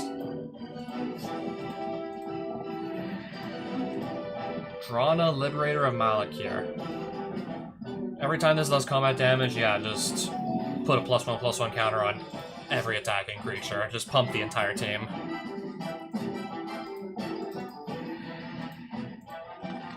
So I think it should go without saying. I'm just gonna remove this immediately.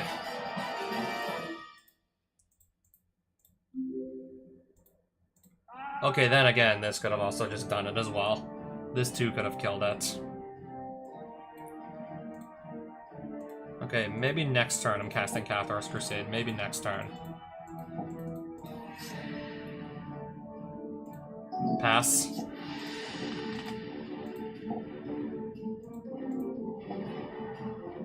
Oh, Skull Clamp in... You could just clamp this and draw 2. Yeah, this goes super hard in an Edgar Markov deck. With all the free 1/1s you're getting just by playing vampires in a deck that wants to play vampires, yeah, this goes extremely hard. Just put this on a vampire token and it dies immediately and you draw 2 cards. Yeah, just sacrifice your free tokens for, 2 cards. It's crazy. Cathar's Crusade.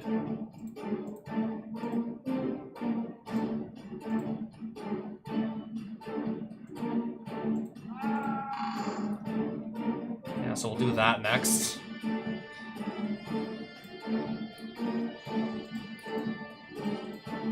Attack like this and see what happens. No blocks.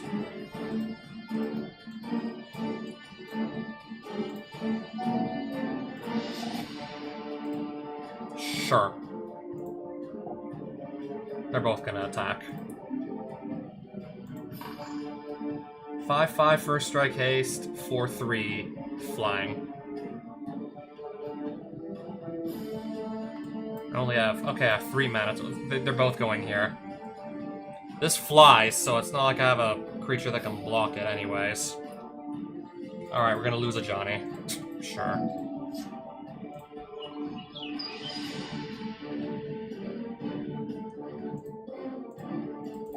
I'm just gonna slap a Gorgon's head here.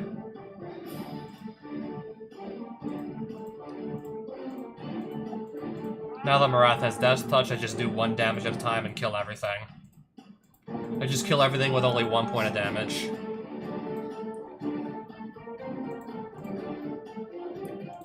I'll keep this untapped because it can produce mana. Everything else will just attack.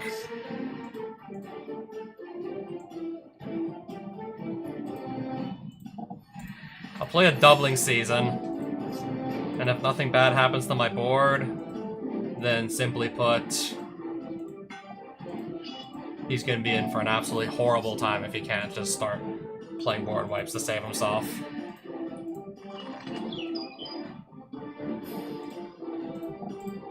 Every time I play a creature, everything on my board permanently gets +2/+2.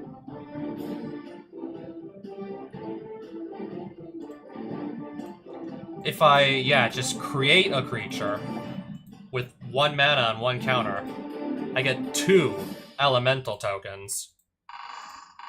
And then that results in +4/+4 to everything that I control.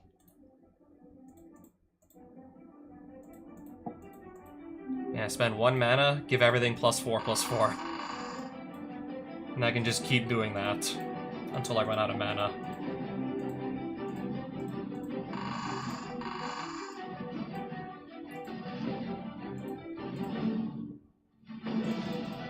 We'll attack with a bunch of 17/16 Cat Warriors. Got him. Oh wait, he just dropped how many cards just now? This is how many cards just now he just dropped? Arcade Cabinet from the golden age of gaming. An arcade cabinet. I want an arcade cabinet, and this I'll keep. Damn. Can destroy target creature for 2 black or destroy all of them for 2 and 2 white.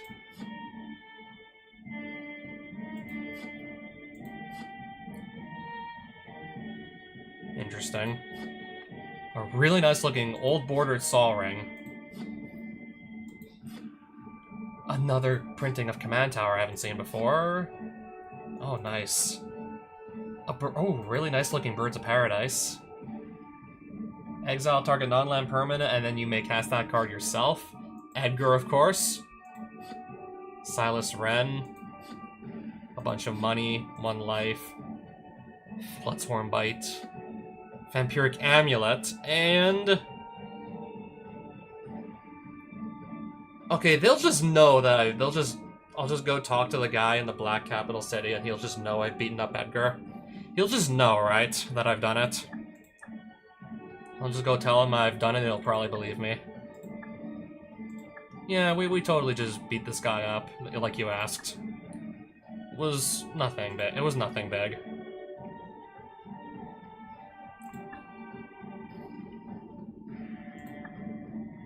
Now, maybe I want to play a vampire deck. Maybe now I want to try a vampire deck with this guy in my collection.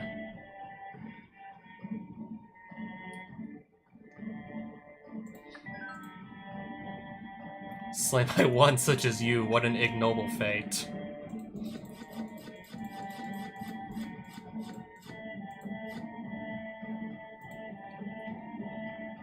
We've learned enough. I say we run.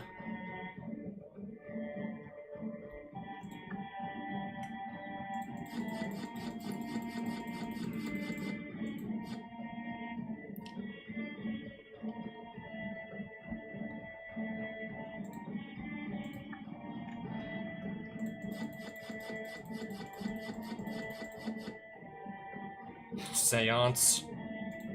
Well, I'll keep the Thought Scour. If I need to make stuff unblockable, interesting. And I can even flash it back from my graveyard. Interesting.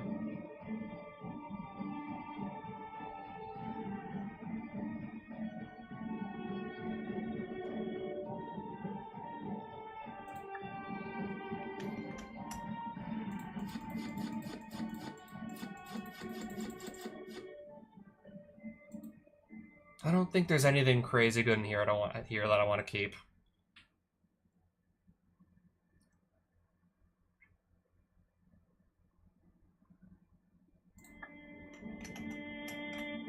Alright, now to go tell the guy who was asking me to kill Edgar Markov that the deed is done. Alright, the deed is done. Now I have to just tell him. And claim my reward.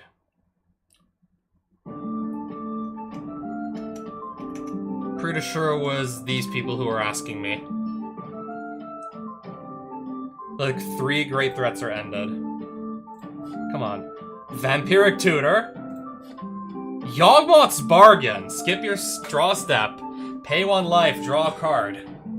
As many times as you have, like, points of life to pay. And yeah, you get the cards into your hand immediately with this. Yawgmoth's Bargain. A Massacre Helm. When one of your creatures dies, opponent loses 1 life. When one of their creatures dies, you gain 1 life. Start the battlefield with Meathook Massacre on the battlefield. The Dark Ones are pleased. Their worshippers are now free to continue the supplication. You have the city's gratitude. I guess they don't need to talk to me anymore. I've done their dirty work. Yeah, we've done their deed. Holy crap, we have a lot of cards now. And a lot of gold, too. A lot of cards, and we're swimming in gold, too.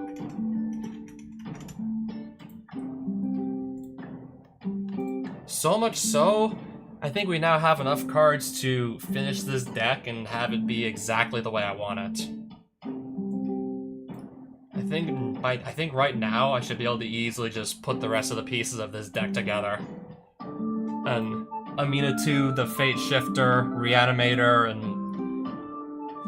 yeah, we're gonna pick as many creatures as we can with really good enters the battlefield abilities, because when those leave the battlefield and then get put back onto the battlefield, their abilities are just going to trigger again.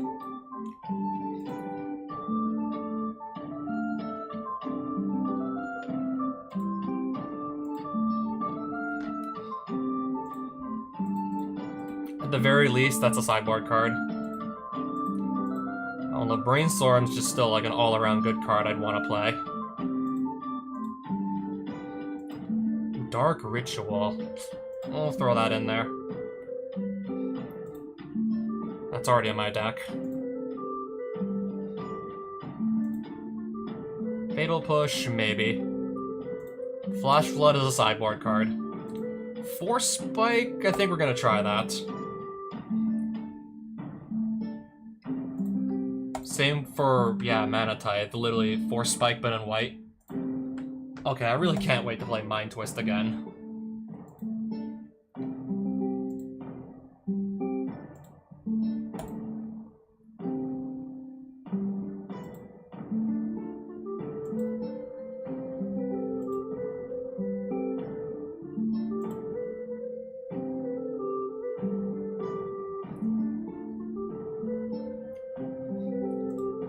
Yeah, I'm already running Sol Ring. Look at all the different versions of Sol Ring that we own. I own like so many variants of it now, it's not even funny. Hey, this can help me set up my graveyard a bit too, apparently. Vampiric Tutor, I can just put stuff directly on top of my deck now as well. Any card on top of my deck for 1 mana if I don't mind losing 2 life. I will not at all mind losing 2 life at this point. At this point, I would not care.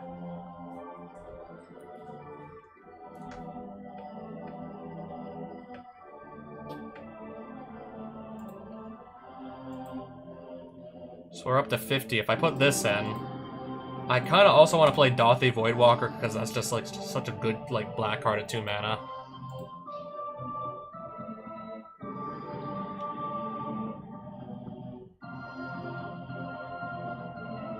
Might not be that hard to get the Delirium, let's see. As in getting 4 different types of cards in my graveyard. I don't think that can be too bad.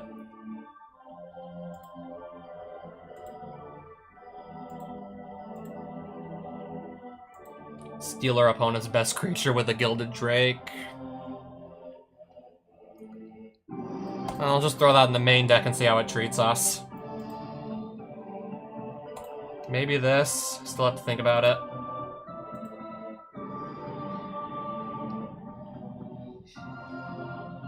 That's just a good counterspell. Meat Hook, this can just... yeah, this can just be a good board wipe. That's just a good counterspell.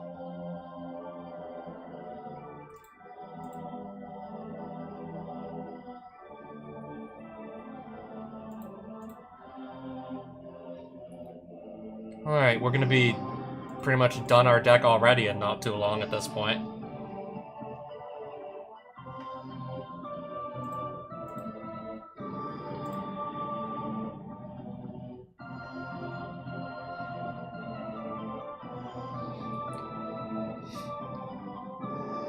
Destroy any permanent for 3 mana. Anything. Can destroy literally anything.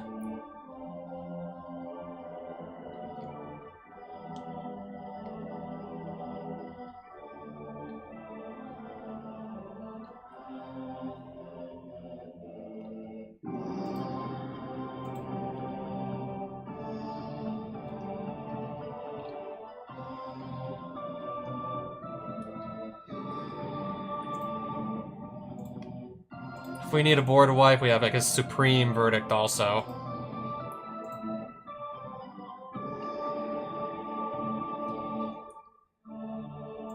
Creatures without flying can't attack.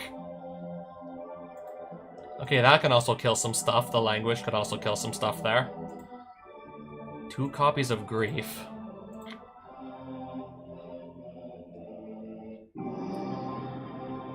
Deadly Rollick. Yeah, we got a lot of good shit in our collection now. We got a lot of good shit in here. Consecrated Sphinx. We also have Treasure Cruise. Yeah, look at this collection. No, really, look at all our shit we got here.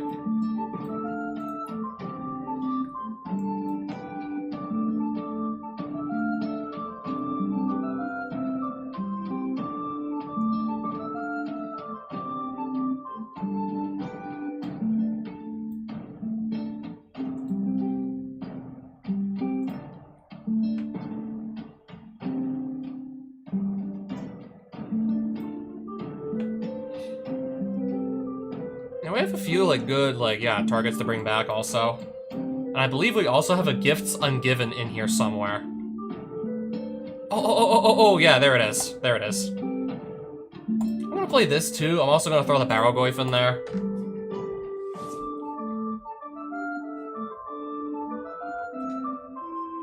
Yeah, this is looking like a super playable deck already.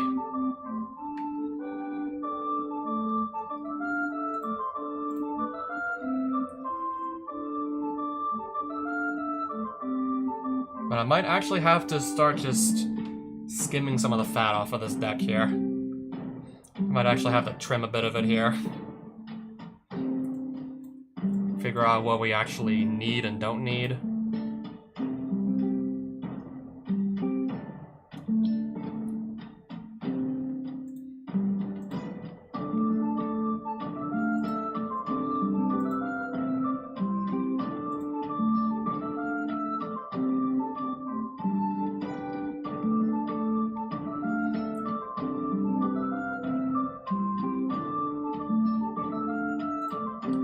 Yeah, if I need to put, like, more stuff into my graveyard, we have that, too. Search my deck for any non-legendary card, put it directly into the graveyard, and then play something like Animate Dead or Reanimate to just bring it back.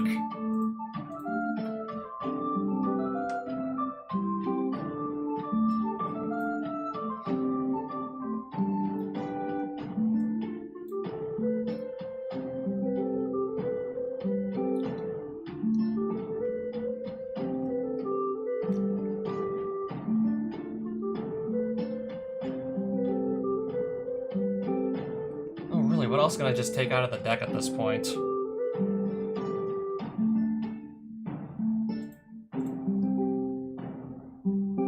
Yeah, because I need to actually start just cutting a few cards out of the deck. Yeah, I'm having to make a few cuts whether I want to or not.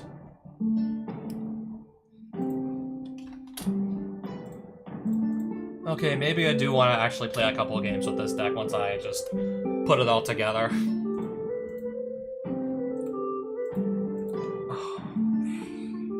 I'm trying to get stuff into my graveyard to then just revive it, so I think now's the time to use Bazaar of Baghdad.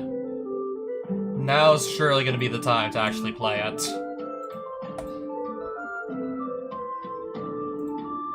Oh, the original art City of Brass.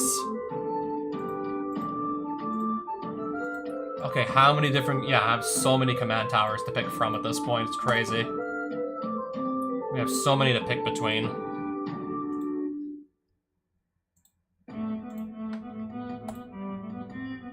That's gonna go in.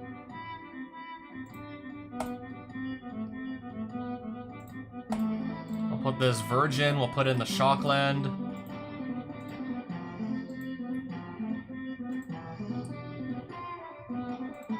That's an island, and that's an Inventor's Fair.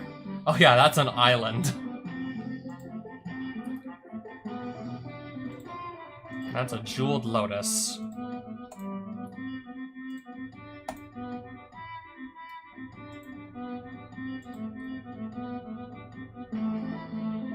Yeah, there's just simply no way I'm gonna be able to put every single card in my deck that I want to put. We're not gonna be able to get everything in at this point, it's just not happening. And we can't possibly fit in everything.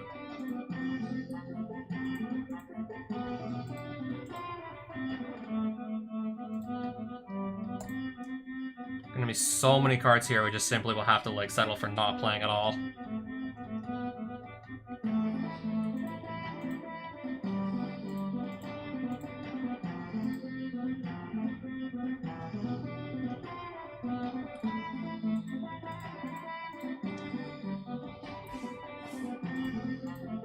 Okay, the Surveil Lens. Yeah, I think I want to definitely play Surveil Lens in a deck like this. Okay, I do have a Shadowy Backstreet. I do have that.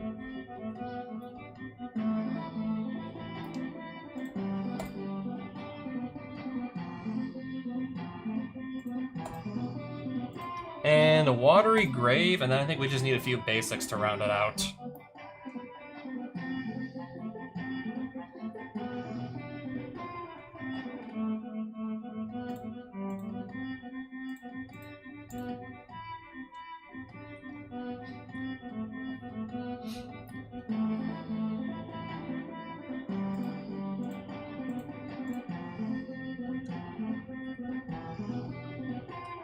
Okay, here's my islands.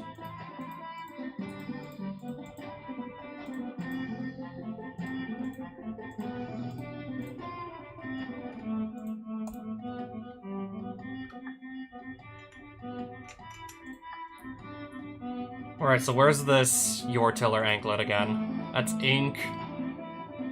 Where's Your Tiller? That's Bloodsworn Bite. That's Witchmaw.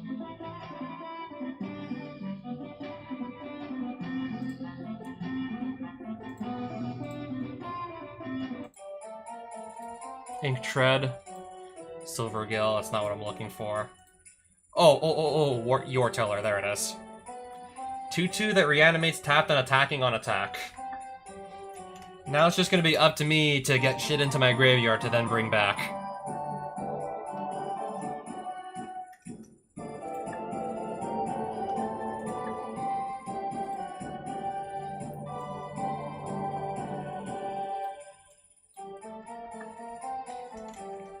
I'm gonna play a game or two with this deck and see how it goes.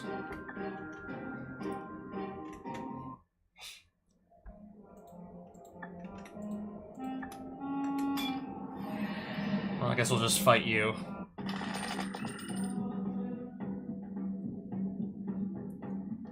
So yeah, get big stuff into my graveyard, just attack with this and then revive it. That's pretty much what we're gonna go for. That's the point of what I'm trying to do here.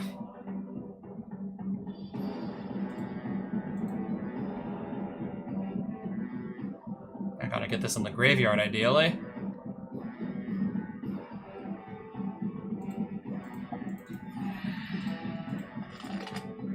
Oh, perfect. Archon of Cruelty into the graveyard. He's gonna reanimate it.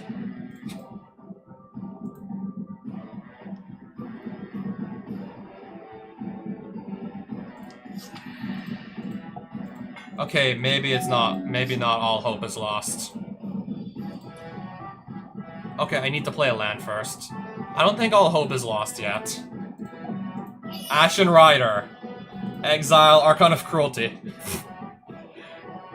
It's not over yet. It's not over just yet. Ooh, okay. I mean it too. If I exile Ashen Rider here, what happens? So it comes back into the battlefield.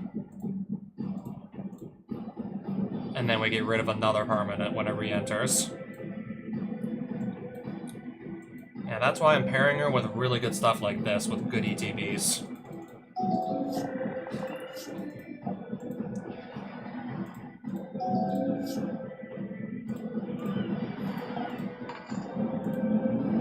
Make you sacrifice your creature.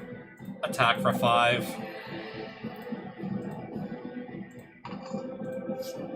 Draw a card, put a card from my hand on top of my deck.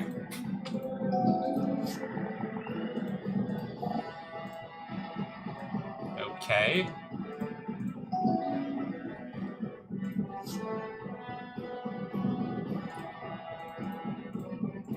Exile that for free.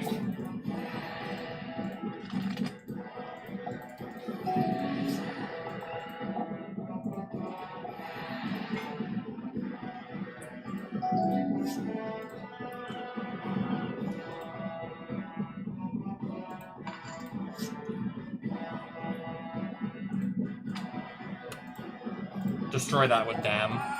Attack for 5. Sure.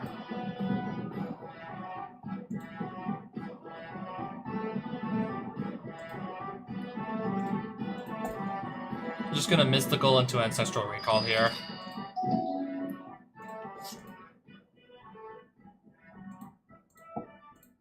Just, yeah, draw 3 cards. Overlord of the Mistmoors impending. Exile another permanent I own. Return it to the battlefield. And it comes back as a creature. We'll both just discard a card.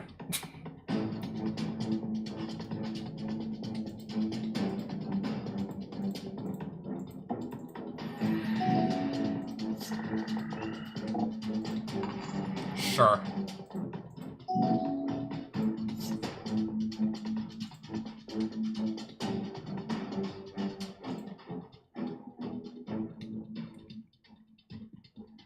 All my creatures that need to fly just fly, so... Yeah, anyways. Alright, that was pretty fucked up. That was pretty fucked. Oh, Derivi! I'll add that to the collection.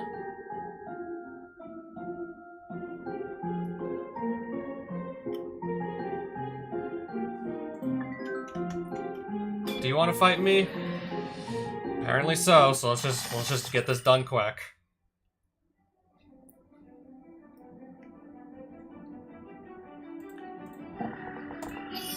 Okay, sure, that's fine. I'll wait for this to lose Summoning Sickness, and then we're just gonna go in for the kill.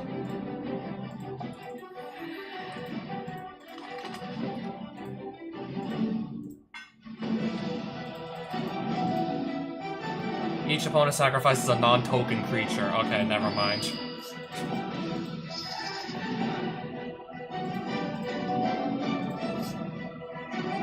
Actually, what I think we still will do anyways is...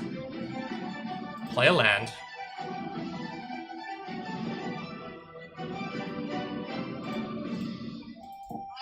No, I think I need to remove that.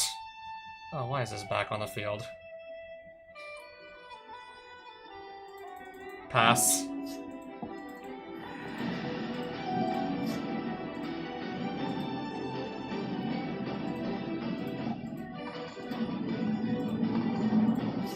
I did not, again, I didn't draw a land, apparently.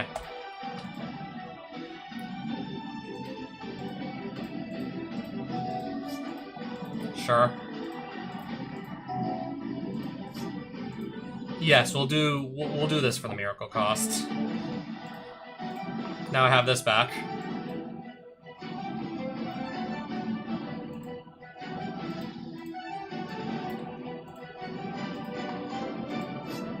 Oh, okay, we'll take Mox Chat, don't mind if I do. Put this back. Play a Mox Chat. Exile that. Go. Your move. Sacrifice a creature. Again. I guess if you insist. If you really insist. Entomb. I'm gonna put Archon of Cruelty into my graveyard.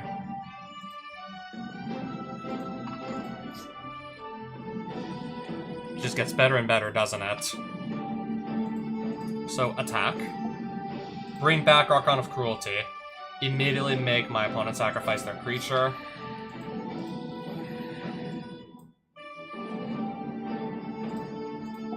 I'll play an Unmarked Grave.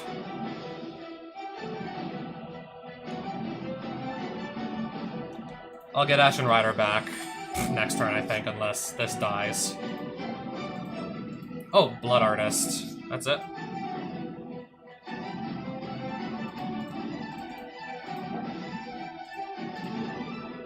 Alright, let's also get back our Ashen Rider. I'll exile your Swamp. Yeah, this game ain't gonna last much longer. Passing on nothing. Ouch, that's rough.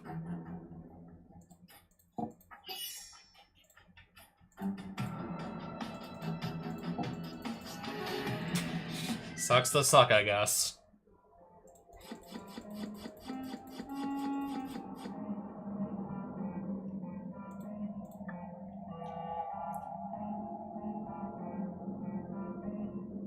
I'm just seeing if there's anything good in here. That's okay. That's playable, I think. Noxious Gearhulk, that's pretty solid.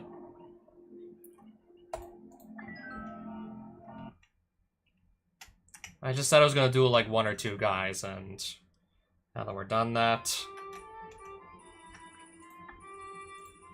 And we're not really selling much back.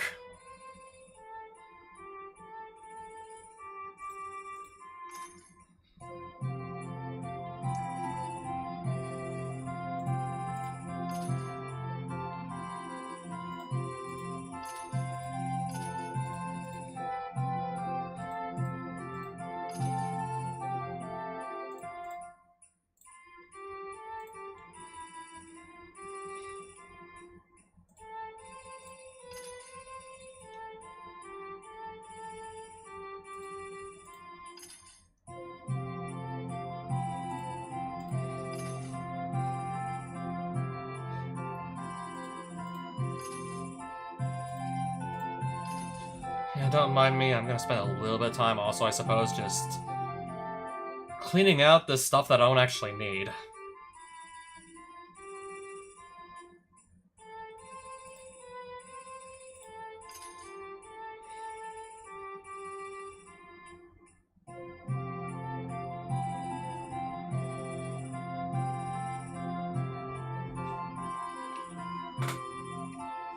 I think I'll just sell the text list off the Voidwalker.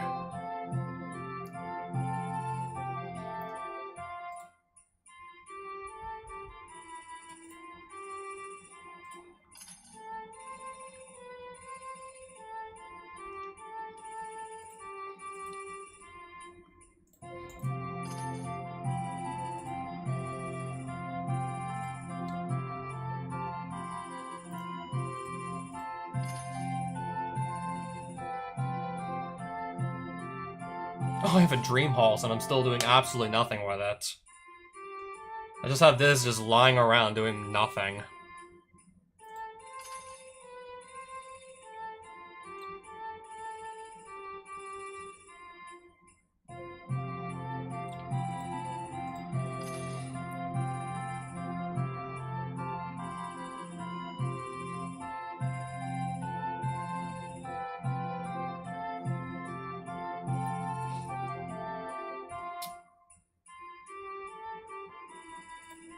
I'll just sell the exclusive nightclub. The rate we're going, I don't think I'm actually going to be playing it. I definitely don't need 2 of these.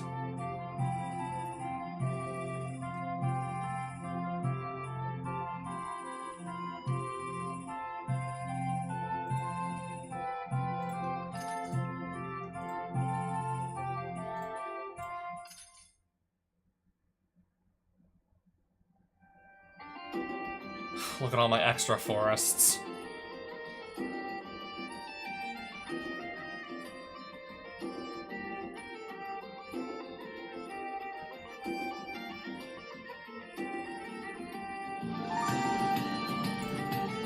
I'm not gonna actually, like, run this in a deck.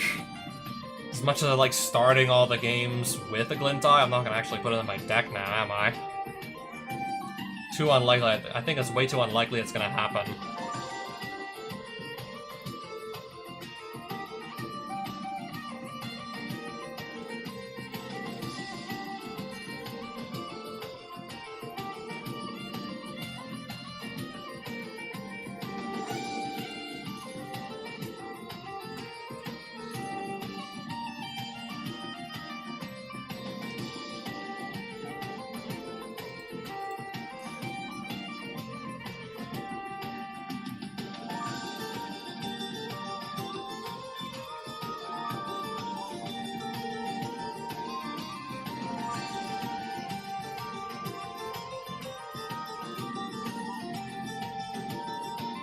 -2/-2. All creatures get -2/-2 until end of turn, that says. Oh, 2 copies of Inspired Ultimatum. We'll just keep this fancy borderless one.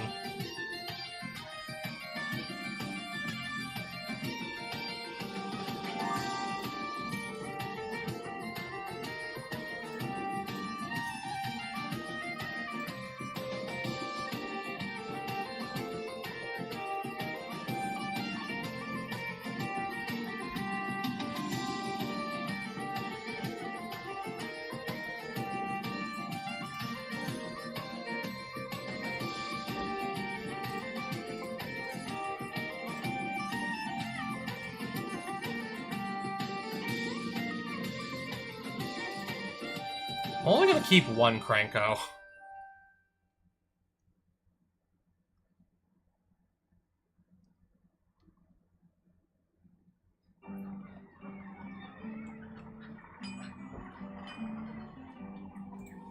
I don't know what this is still doing on my collection, honestly.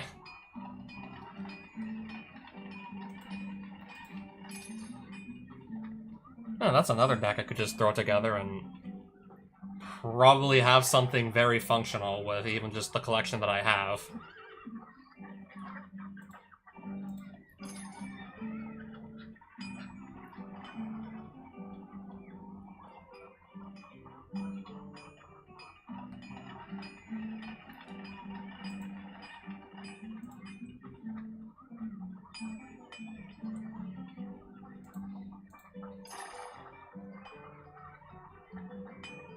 Remove all black creatures from the game. I never did actually side this in against any opponents playing mono black. I never sided that in against any mono black opponents. Apparently I never needed to. And that is by far the best use case for something like that. I just have a random moat lying around and I'm literally doing nothing with it. That's hilarious. A random copy of moat. And we're not even using it.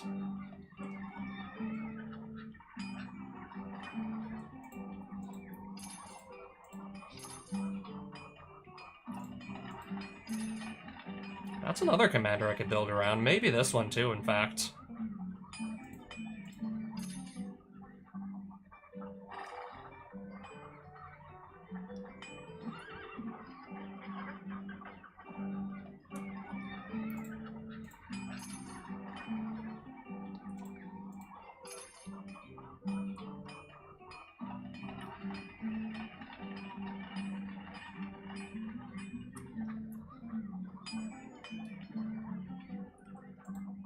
I don't know, we're just past the point of needing these triumphs that always come in tapped.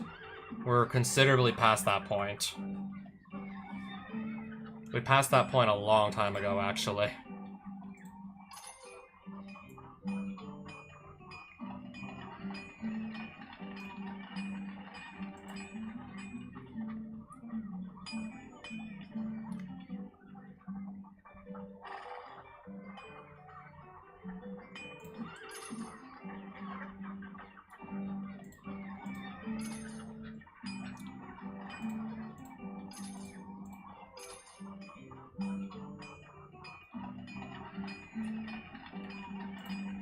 I don't know, I don't think I'm getting to 6 mana to cast the Tutor. Even if it's for 2 enchantment cards, that's still pretty nice, but...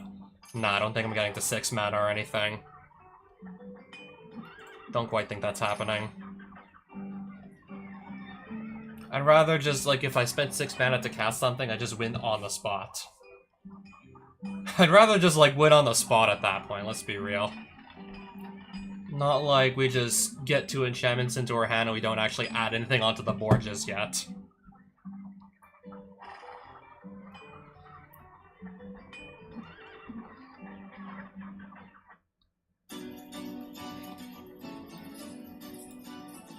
We'll never figure out what's in that Razor Demon spellbook. We're never gonna know.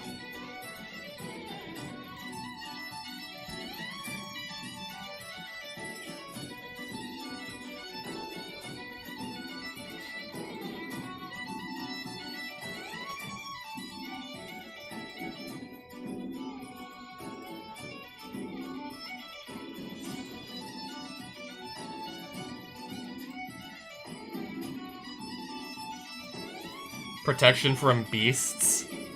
I'm sure that's gonna come up a lot.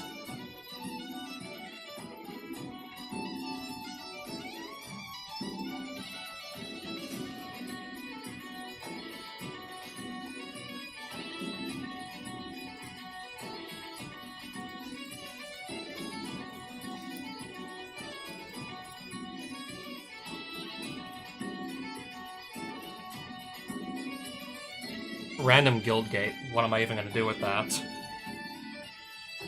At this point, absolutely nothing. 2 copies of Savine's Reclamation. Keeping only 1.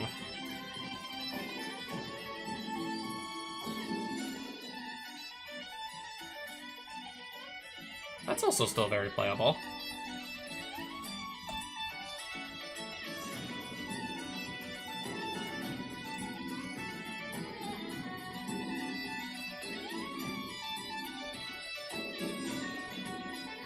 Yeah, there's 1, 2, 3, 4, 5, 6, 7, 8 different versions of Sol Ring in my collection, plus whatever's probably in my current deck.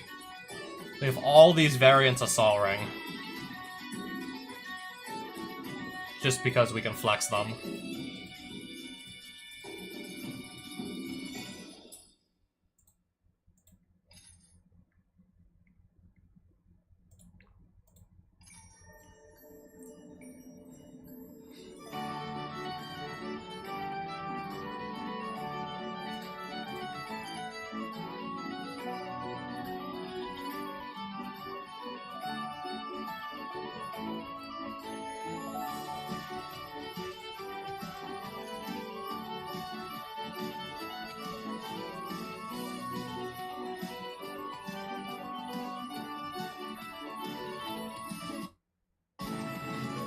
Oh, I thought my game crashed for a second.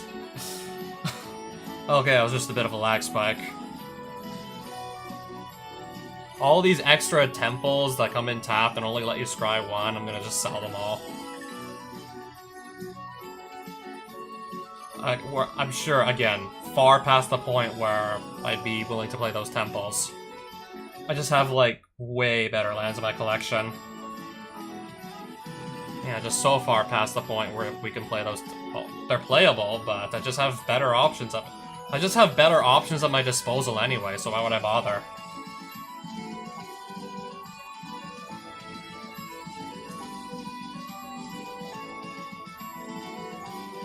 Two copies of Verdant Catacombs. I guess I like my variety. And 2 volcanic islands.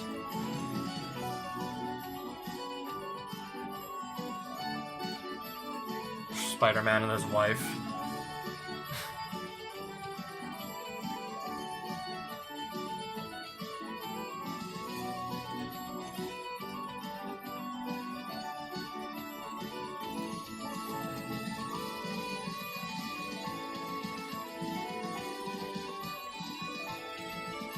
Yeah, 270,000 gold and counting.